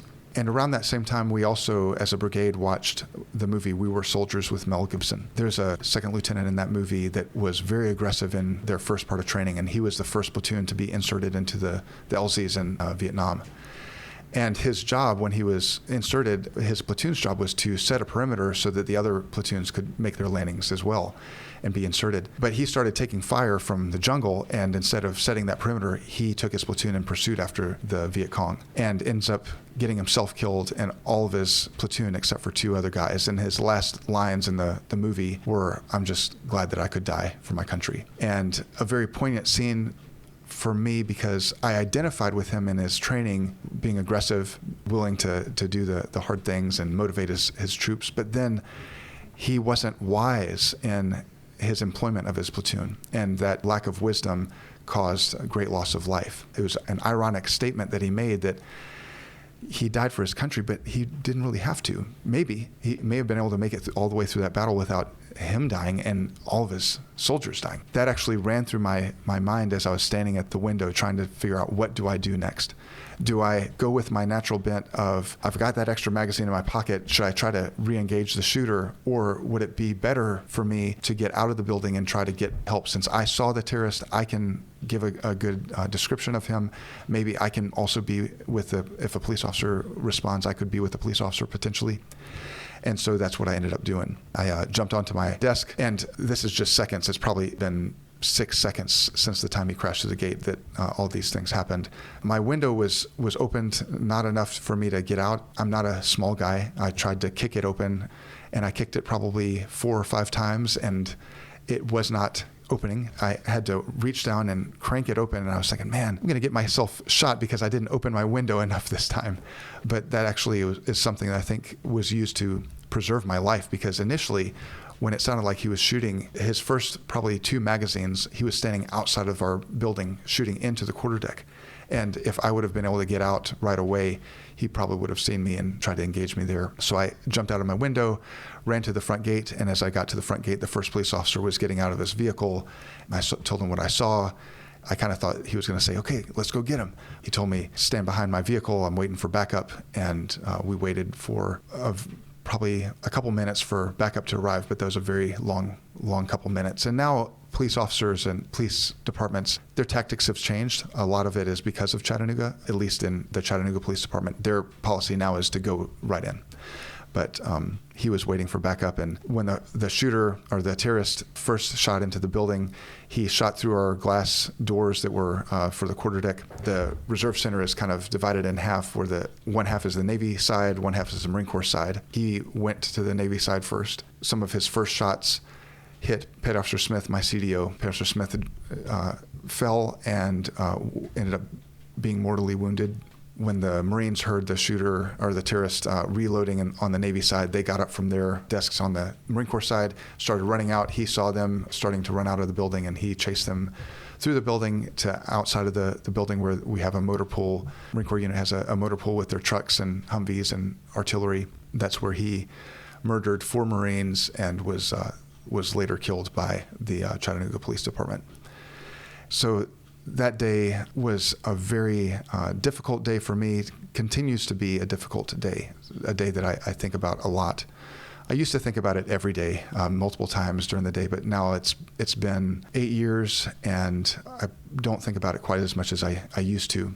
But as the commanding officer, as I mentioned, the Navy regs give the commanding officer responsibility to defend against acts of terrorism. And I did what I thought was best to defend my sailors and the Marines.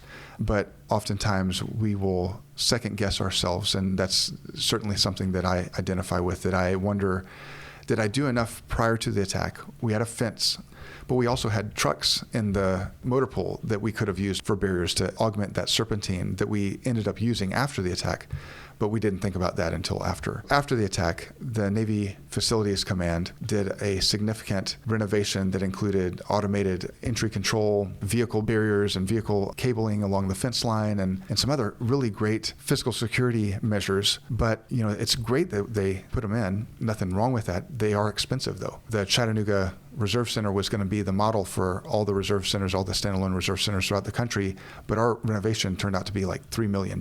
And as fiscal reality kind of takes its toll, it just can't potentially do all that to all the standalone facilities. And so we have to kind of think outside of the box a little bit. So where our automated entry control system would lock the quarterdeck door, it would also lock the entry doors for each admin space, the Marine Corps and Navy admin space, and then the doors that were leading to the drilling area. Well, before that was installed, we still had locks, but it just wasn't very convenient to pull out your key and unlock the door all the time, or have somebody knock on the door and have somebody open it for you.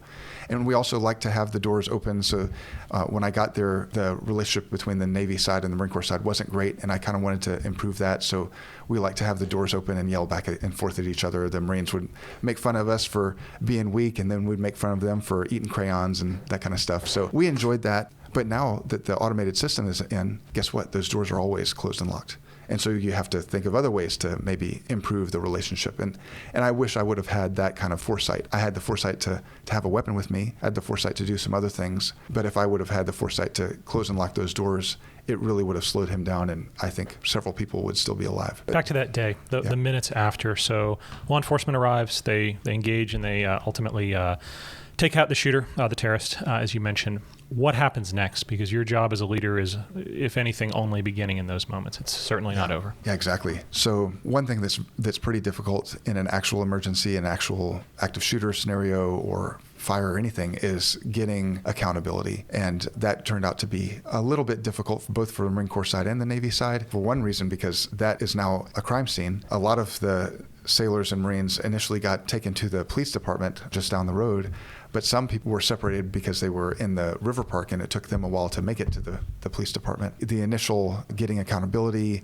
we don't know who's been shot, if anybody's been shot. Once we did find out that the Marines were murdered and that Petty Officer Smith was still alive, but he was mortally wounded, getting that word to his spouse, his wife, so that she can get to the hospital and taking care of the families of the fallen and going through all those very difficult situations and making those difficult decisions. And then figuring out how do we also find a place where we can call our home away from home while that reserve center is a crime scene, and then going through its construction. Every command is required to have a continuity of operations plan. It's called a COOP. Our plan on paper was to move operations to Knoxville, but Knoxville's like 2.5 hours away, so that's not very easy. So we ended up finding a better COOP site in that scenario, and that was the Air National Guard Center that was just down the road. It turned out to be a great situation for us, at least, and the Air National Guard was very generous in hosting us for several months. And because of what I did, having a personal weapon was not something that was sanctioned by the Navy and was something that could cause me legal issues and administrative issues.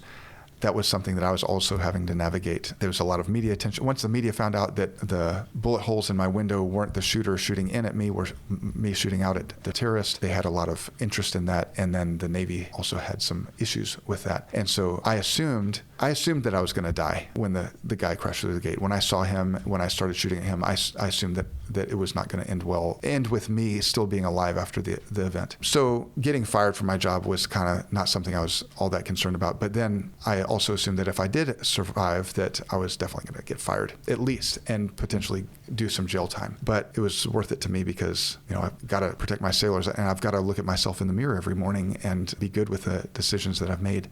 But because of what I did and having my personal weapon and shooting at the terrorist, there was a lot of media attention and a lot of attention from the Pentagon wondering what did they do with me. Did you feel that distinctly, specifically? Were there people reaching out to you, and I don't even know who it would be from leadership, almost immediately, or was that something that took time to manifest itself? It was pretty immediate because when I called my boss, I left both my command cell phone and my personal cell phone in my office. Once I got behind the police officer's car, there was another police officer that arrived shortly after that, and he said, "Hey, do you need to use a phone? Do you need to call anybody?" I said, yeah, actually, I need to call my boss. And so I called him and I told him what was going on. At that time, the terrorist was still alive and still shooting. And I told him, and by the way, boss, I fired at him with my personal weapon. And he said, "Okay, Tim, I'll see you in the morning." That day was very long. I didn't get home until after midnight. I went from outside the Reserve Center to the police department, from the police department to the hospital where Petty Officer Smith was, and stayed there till after midnight, and then got home, barely got some sleep, and then met my boss at the hotel the next morning for breakfast. And I assumed that he was going to say, "You were relieved of command." But he didn't. We had breakfast together. We actually even prayed together for Petty Officer Smith and his life and his wife, and then went to our first of many morning meetings with, it was Admiral Mary Jackson was the commander of Navy Region Southeast, and Admiral Robin Braun was the Chief of Navy Reserve at the time. So flag officers, their staffs in this meeting. Nobody made eye contact with me. Nobody would talk to me, except the NCIS talked to me. But that's what they get paid to do. Yeah, but wow. I thought they were going to read me my rights and start interrogating me, but they said, "What you did saved lives. And whatever happens because of it is worth it. You slowed the guy down. You alerted the rest of the people in the building that things were not going well, that they needed to respond." So I thank them for their kind words, but everybody else treated me like a criminal. And I think it's kind of understandable because as like my boss, he didn't treat me like a criminal, but everybody above him did, because they had to maintain their neutral and detached position. Because if they do have to court-martial me, they're the ones that have to write that paperwork and give that paperwork to me. And them talking with me could make that difficult. So that lasted for probably 4 or 5 days. And then I remember one morning we were having our morning meeting, and the Marfor Res General, this was the first time that he attended the meeting, and before the meeting, he came over to me and introduced himself, and I introduced myself to him. And he said, "Oh, you're the CEO of the Reserve Center." I said, "Yes, sir, that's correct." Then he went back to the other side of the room and sat down, and we started the meeting. And as soon as we started the meeting, he stood up and he said, "We've been treating this guy like he's a criminal, but he's a hero. He saved Marines' lives, he saved Navy's lives, and we need to start treating him like the hero that he is." And it really changed the way kind of the Navy's, even the Pentagon's attitude towards me, I think, and was just very, very thankful for his support, being willing to say something that was unpopular. I think in everything that you've said and done in our short time together, I think it's very clear to me that you care about the people that you're entrusted. Their leadership is such it's a word, right, that people can associate with anything from a little league baseball game to anything as important as the military. Not saying that we're not placing value judgments on either one, because we need good leaders in all those places, right? But at the end of the day, you cared about your people, and all your decisions evolved around them as the nexus, the center of what you were going to do as a leader in that role. And I'm guessing other people recognized that too and saw that and realized that. And like you said, it might not necessarily have been popular. It might necessarily have been easy, but that's also what leadership is. I'm saying this as someone that's never had to make a challenging call like that, but I respect it when I see it, and I very much I want to say thank you. I'm sure there's so many other details of that day, and one that, and I don't know if it's all right to play the hypothetical game. One that when you retold that story, in that moment when you went out with that officer, I know training has changed. You actually, a real good friend of law enforcement we were talking about before we started. I believe the term isn't even active shooter; it's active killer, and they make a very clear distinction that when law enforcement responds, they immediately go to that person and stop the threat. There is not that, hey, let's marshal resources in one spot and then charge in. So that training has changed, thankfully, and I think we've seen, unfortunately, examples of that either working or not working recently, even in my home state of Tennessee. But all that aside, and again, forgive me, but playing the hypothetical game, do you think if you'd said, "Nah, man, you can stay out here, I'm going in," do you think that would have made a difference? Is that something that you've ever wondered and looked back on? Or is it something that at that point it was out of your hands and there was nothing you could do, that officer was in charge of the scene? And again, I promise I'm not criticizing when I ask the question. I wonder what I would have done. When you told that story, what would have I done if I was in that spot? I don't know. Hopefully I never have to find out. Mm-hmm. Is there anything that maybe you've thought about since then that maybe we could share that lesson with others from someone that's actually been there? Once I got out to the police officer, there were several times when the terrorist shot at us from inside the building, or there was a time when he shot at us from inside the quarterdeck, I believe. And then when he exited the building and went back around, he also started engaging the officers that were responding. So he started shooting at us pretty quickly after I got out to the police officer. And it didn't seem to me like I was in a position or had the training to make the situation better. I wasn't trying to think of how do I make the situation better and survive. I wasn't thinking that way. I was willing to die, especially when I was in my office. I assumed that I was still going to die. But I didn't want to be part of the problem where if I tried to engage the guy again and then he shoots me and I don't want to cry out, but I may cry out. And what is that going to do to the Marines or the sailors that are sheltered in place? They hear the commanding officer crying out, being shot. Are they going to now maybe make a decision, maybe put themselves in a bad position? And so I don't know if there's anything I could have done to make it better. I think that if I could live it over again, I probably would have tried to engage him when he was in the quarterdeck or when he entered the quarterdeck. But I still don't know if I could have won that fight and if it would have made it better. And I think I probably would have been standing, and he was shooting through walls before he saw targets. So if I was standing, he probably would have shot me. And I don't know. It's an unknowable question, and I apologize even for asking it, but that's okay. I think you showed, and again, this is certainly not my opinion, it's the opinion of more than just me, incredible courage, incredible dedication, and you cared about your people. You still do, I know, and that's all that we could ever ask of anyone in that position. Again, I like to keep asking these looking back questions. Looking back at that entire experience, is there anything that now with that benefit of time and space from it that you would have done differently or you would advise others? Because I think something that's so critical, and I'll jump a little bit ahead, you get to now teach commanding officers. Is it AFCOTS or is it a broader program that you teach? Yeah, it's I get to teach the prospective aviation COs and SWOs. I just finished NTAG, Navy Talent Acquisition Group prospective CO, and sometimes I'll do the subs, submariners, and the reserve center COs. Okay, and so these are folks that are going on to command in the Navy. Correct. And you get, I'm going to make sure I'm saying it right, a civilian contractor, right? Correct. You're brought back in to teach them and talk to them about force protection and about what these considerations are. And frankly, if there's anyone that has a better perspective on it, I don't know if they exist. Clearly you do. what are the lessons you pass on to them? I would assume you tell your story, but there's also got to be some things that you can distill down to say, hey, here's the things we did right, here's the things we did wrong. Let's make sure we don't do those wrong things again. Yeah, one of the big things is kind of thinking outside of the box, that we would love to have an automated entry control system for all of our buildings. We'd love to have camera systems and all those great systems, but we just don't. We don't have the money for it, or they haven't been installed, or whatever. But there are a lot of things that we can do that can make the severity of an attack, like the one in Chattanooga or the one at NES Pensacola, less severe. One is training, that we have to make sure that our sailors and our people, civilians, also have thought about what they would do in different scenarios, whether they're at their desk or whether they're using the restroom or something like that. Really thinking outside of the box about the solutions to limit the access that an active assailant would have, and then make sure the training is such that it's adding value to people in their command so that they are able to respond appropriately. Because, like I mentioned, there was kind of a lot of attention on me after the attack because of my actions. A lot of support, mostly. I had to, and I don't know that I did this really well, but I really had to work to get the spotlight off of me, to get it on the Navy, to get it on my sailors, where I was invited to speak for multiple occasions. That kind of makes sense because I'm the commanding officer and they want the commanding officer to speak, but also figure out ways to get the spotlight on my sailors because they're doing great things. And I received some pretty difficult feedback from the chief that was there with me and Petty Officer Smith when he was checking out. This chief was not a fan of Tim White, I'll put it that way. In the checkout, he said that I was a coward, that I was egotistical, that a warrior would not have done what I did.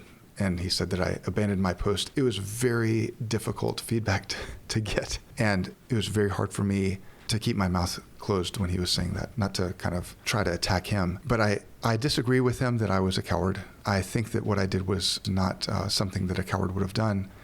But I do wonder if I could have done a better job getting the spotlight off of me and making sure that my sailors are getting lots of opportunities to highlight the great work that they're doing and maybe even interface more with the public, because the people of Chattanooga really loved us. I think I tried to do that. Some of my sailors, they just weren't interested. They didn't want to speak. They didn't want to do anything. But that was something that I would love to say everything they said was a lie. Everything he said was wrong.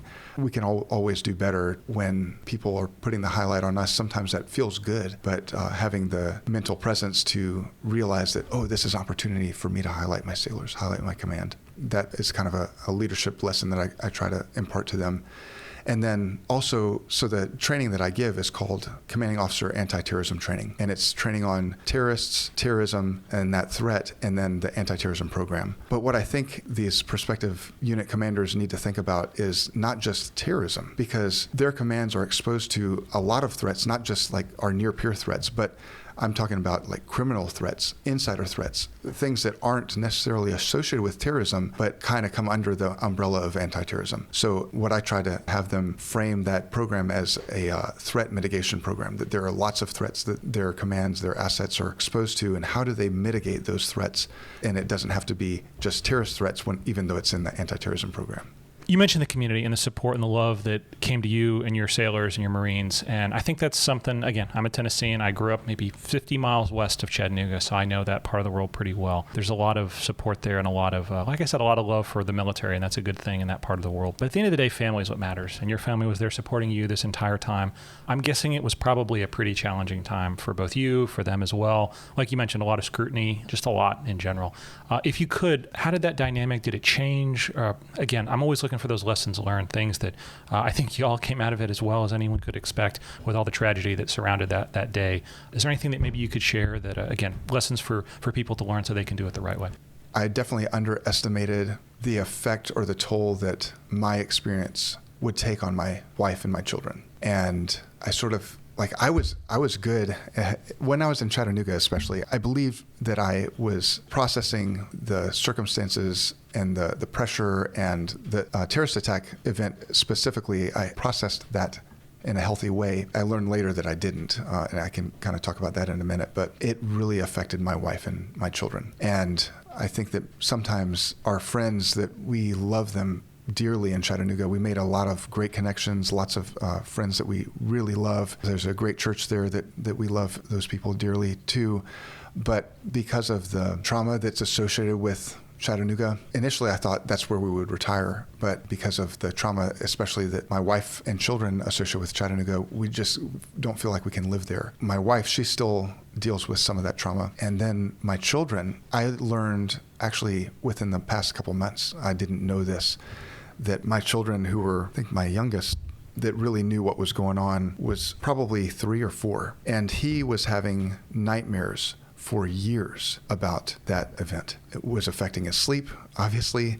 And then even one of my daughters said that she was having nightmares nightly. Every night she was having nightmares about somebody trying to kill her daddy. That was so troubling to her that it was just very traumatic. And I was willing to give up my life, but to think about the effect that has on my wife to lose her husband, to lose her best friend, and my daughter to lose her daddy, I'm able to justify giving my life to try to save my sailors. But at that time in their life, they didn't have the maturity, I guess, to really justify that, I guess, or reconcile that with, this is what my daddy does, this is what he signed up for, and he may die even though we're living in Chattanooga and he's working a desk job. So I think that just understanding, if I could live it over again, understand how much those things can really affect even young children and spouses. We had talked with some Fleet and Family Support Center counselors right after the attack, but it takes some time sometimes for those things to surface. For me, it took years. I was so busy during my tour in Chattanooga that I didn't realize that I hadn't processed it in a healthy way until probably 3 years after the attack, maybe 4 years, and started to get into a very dark place where I started kind of thinking about the things that chief told me, that I was a coward. And maybe I was a coward. Maybe the reason why I jumped out of my window was because I was afraid to die, and I'm just trying to make myself think that I'm a warrior. And I don't think that that's true. I believe now that I did the best that I could. And I think that's kind of what I was referring to earlier, that we only have control over our actions. We need to do the best that we can with the limited information that we have. And then we just don't have control over the results. And understanding that I'm very limited. I'm just a man. I couldn't control where my bullets went after they passed through the glass.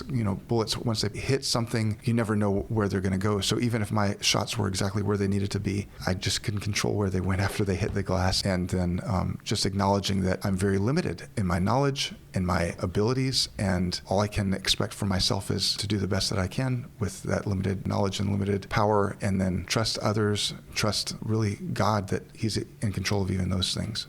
Well, just as one naval aviator to another, I do truly want to say thank you. I can't imagine. I literally do not know what I would have done in your shoes, but I'm thankful that you put in so much thought, put in so much preparation. Nothing is ever perfect in life, but I'm glad that we had not just someone like you, we had you in that job, in that role that day to look after your sailors and your Marines. And yeah, I speak for myself. I speak for no one else but myself, but I'm so thankful. I'm so privileged to get to sit down and chat with you today about it. I know this is the part of the interview that I'll be honest, I didn't know. I've never talked to someone who's been in a situation like you were in Chattanooga.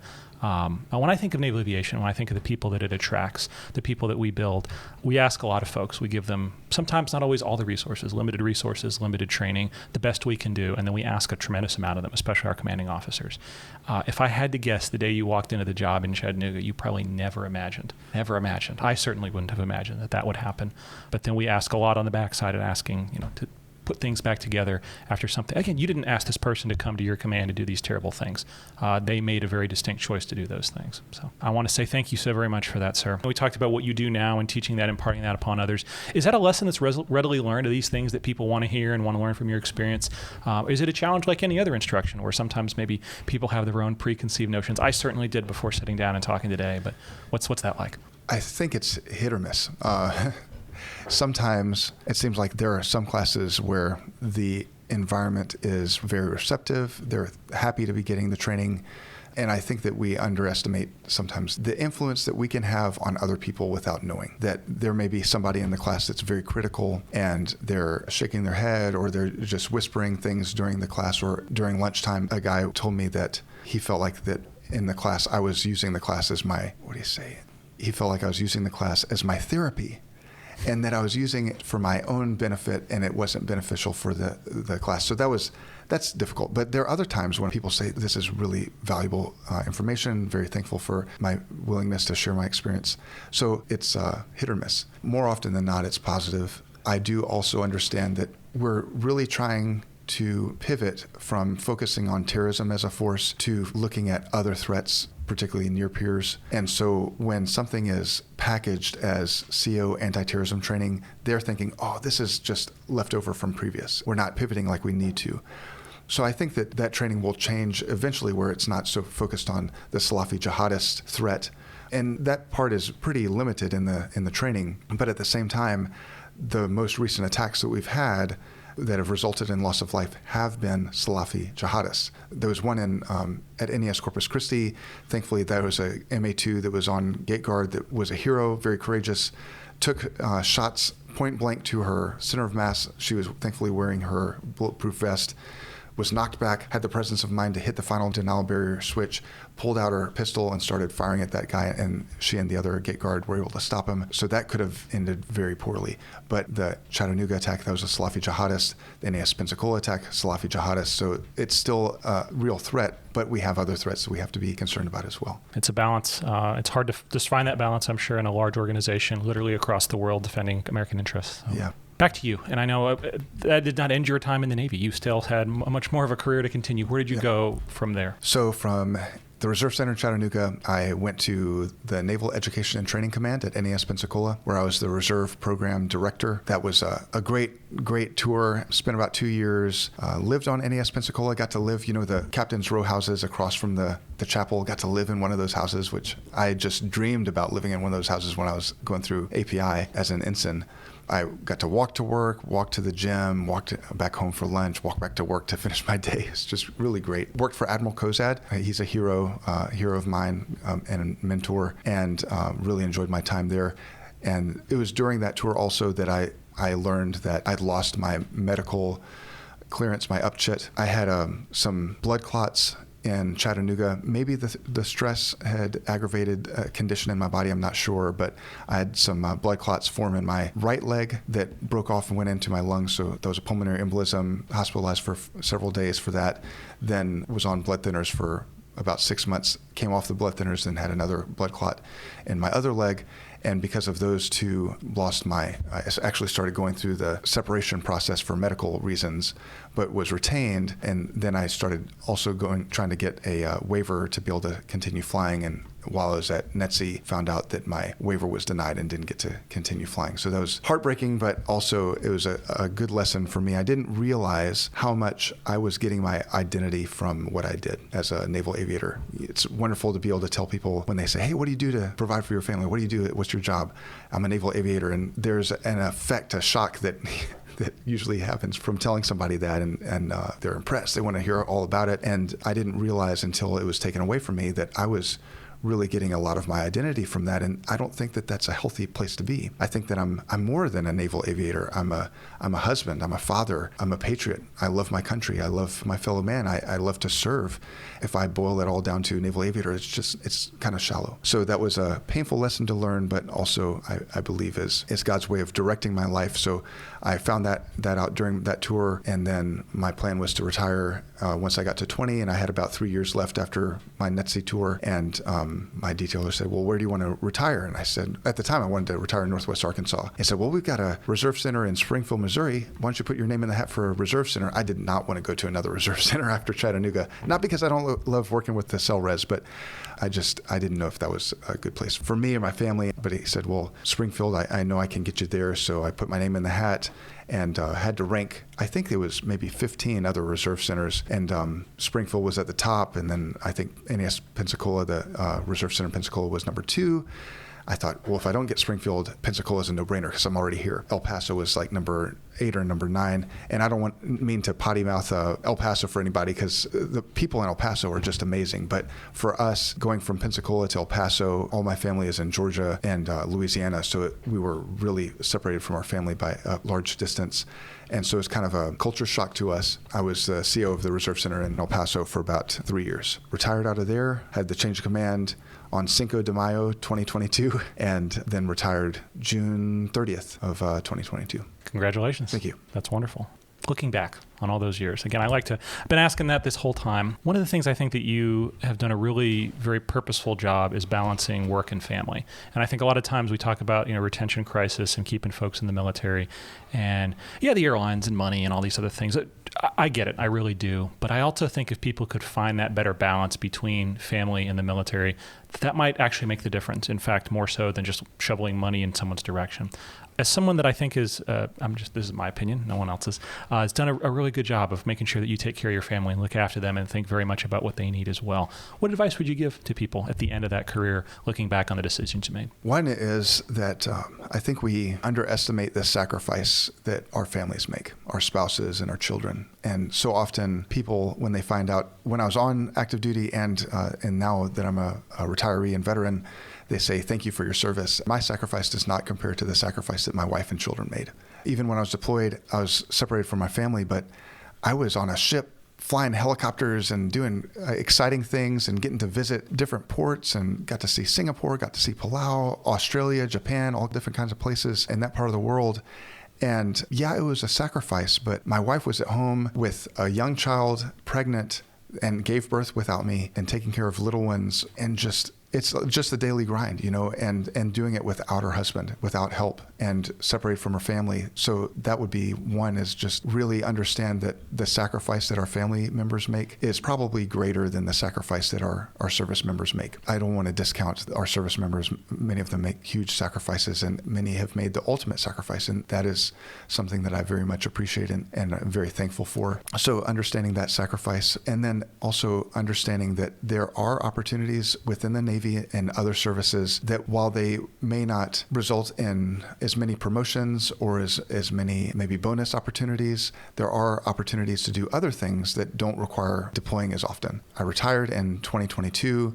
The last time I deployed was 2006. That's unheard of. 16 years I didn't deploy. I wasn't trying to avoid deploying, but I wasn't necessarily going in places that I knew I would have to deploy, because I wanted to continue to be able to serve while also serving my wife and serving my children and supporting them. And also, everybody's circumstance is different. Some spouses are fine with their spouse deploying and being overseas and being gone, but some aren't. We're just wired differently, right?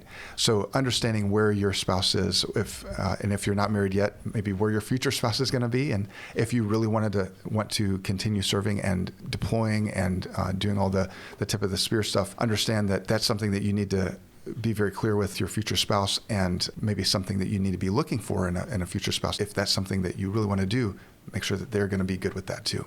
And then also understand that they may not know really what that entails until they're actually in that situation. So big one is understand what your priorities are, and try to find ways that you will be able to balance both family life and service to your country, doing these things that you really enjoy. And we talk about the service to our country being something that causes a lot of sacrifice for the family, but there are things that you can do outside of military service that still require huge sacrifices for family. Like, some people are able to make the airline job work, but depending on where you're based out of, sometimes your family has to make a huge sacrifice there too, and it's not always a lot easier on that side of the fence. So going into these different decisions with your eyes wide open, being honest with yourself and your family, and involving them with those decisions. Okay, just so, since the theme that, of course, everyone is listening for, not just my deep esoteric questions about family, which I care about deep, but we started talking about flying. Any good EPs that you wanted to share? I don't think I asked that earlier.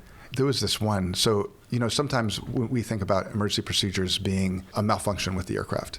But there are situations that we can get into that would be considered an emergency that aren't related to a malfunction with the aircraft. There was this one time when I was deployed, our supply ship was supporting a cruiser on one side of Japan and a destroyer on the other side of Japan, kind of acting as ballistic missile defense when they were expecting North Korea to test a missile. These ships could not leave their station, so we had to go to them and bring their food and different supplies and any spare parts that they needed to maintain their mission. And this one time we were delivering supplies to one of the ships, and I could see that there was this really thick cloud bank ahead of both ships. And this was northern Japan, kind of around Misawa, and they have really thick fog around the wintertime, kind of like New England and London and those places. So I could see this fog come in, and I thought, surely they see this. I let it go for a couple minutes, and I didn't see them turning or anything, so I radioed them, and I said, hey, just so you know, you're heading towards a thick fog bank that doesn't look like, I can't see the end of it. If you go in there, I'm going to have to follow you into the fog bank, and I don't want to do that. My supply ship had stuff on their flight deck, things that I was bringing over to the receiving ship, and the receiving ship had things on their flight deck, so I couldn't land on either flight deck. And there was beach. I could have flown 50 miles away to land on the beach before running out of fuel, but then that adds a lot of complexity. Like, you just shut down an aircraft on the beach that needs fuel. How are you going to get fuel to that? How are you going to then find out where your ship is and all those complexities, you know? So they said, yeah, we're working on it. We're about to turn around. I was thinking, great, they're going to turn around. They didn't turn around in time.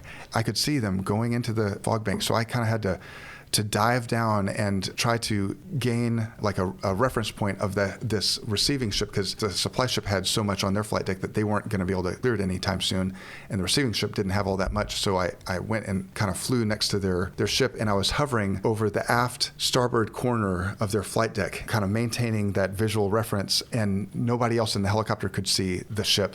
The fog was so thick that the people on the flight deck couldn't even see our helicopter, and our main rotors were probably 15 feet away from the tower, and my cockpit was probably only about 30 feet away from them, and they could hear us, but they couldn't see us. And I could see the sailors coming out of the hangar, getting the stuff and bring it back into the hangar. They called me on the radio, and our call sign was Knight Rider. The call sign for HSC 25 and HC5 at the time was Knight Rider 55. Hey, Knight Rider 55, where are you? And I said, we're hovering over the stern of your flight deck, just waiting for you to clear it, and we'll land when you're done. But that was pretty exciting. Yeah, for sure. Wow. When people talk about pushing the weather, I don't think they usually think about that. Yeah. That is incredible. I don't think I mentioned it earlier. What's your call sign? Well, my official call sign is Sheriff. Throughout my Navy career, most people just call me Timmy because it seems to fit. But then after Chattanooga, one of my good friends, Joey Tanner, call sign Monkey, he said, we really need to give you an official call sign after this. So they kind of had a kangaroo court for me and gave me the call sign Sheriff, new sheriff in town. Tim, thank you again. We've spent more than a couple minutes together talking. Thanks for sharing your stories. I always like to end these episodes in a couple ways. First off, with gratitude to you, to your family. Thank you very much for your service, the continued service that you do for our country and our Navy. Also want to be very mindful and think about those that gave, we talked about earlier, the ultimate sacrifice in Chattanooga, and those just all around the Naval Aviation enterprise, as we say, those folks that are on watch right now as we get to sit here in a beautiful air-conditioned conference room in Pensacola chatting about your awesome career. But again, I always give the guest the last word. So anything I didn't ask, anything maybe you want to talk about, over to you, sir. Thank you, Gemma. I think the big theme for my life, for my career, my experience in naval aviation is make the most of every opportunity, make the most of every day. That we don't know what the day is going to bring. We don't know what opportunities we'll have in life. Like for me, I wanted to fly, didn't know that I would be able to, and then got to live that dream. And so I tried to make the most of every day, and then also understand that you only control your own actions. You don't get to control other people's actions. So realize that and make the most of what you can do, and enjoy the adventure. Thanks, as always, for taking the time and tuning in to Safe on Deck. Hope you enjoyed this episode. It shouldn't need to be said, but just in case, I'll say it. The views and opinions presented on Safe on Deck are my own and those of my guests, and do not represent the official policy or position of the Department of Defense, the Department of the Navy, or its components. Be well, blue skies, and fly safe out there. See you next time.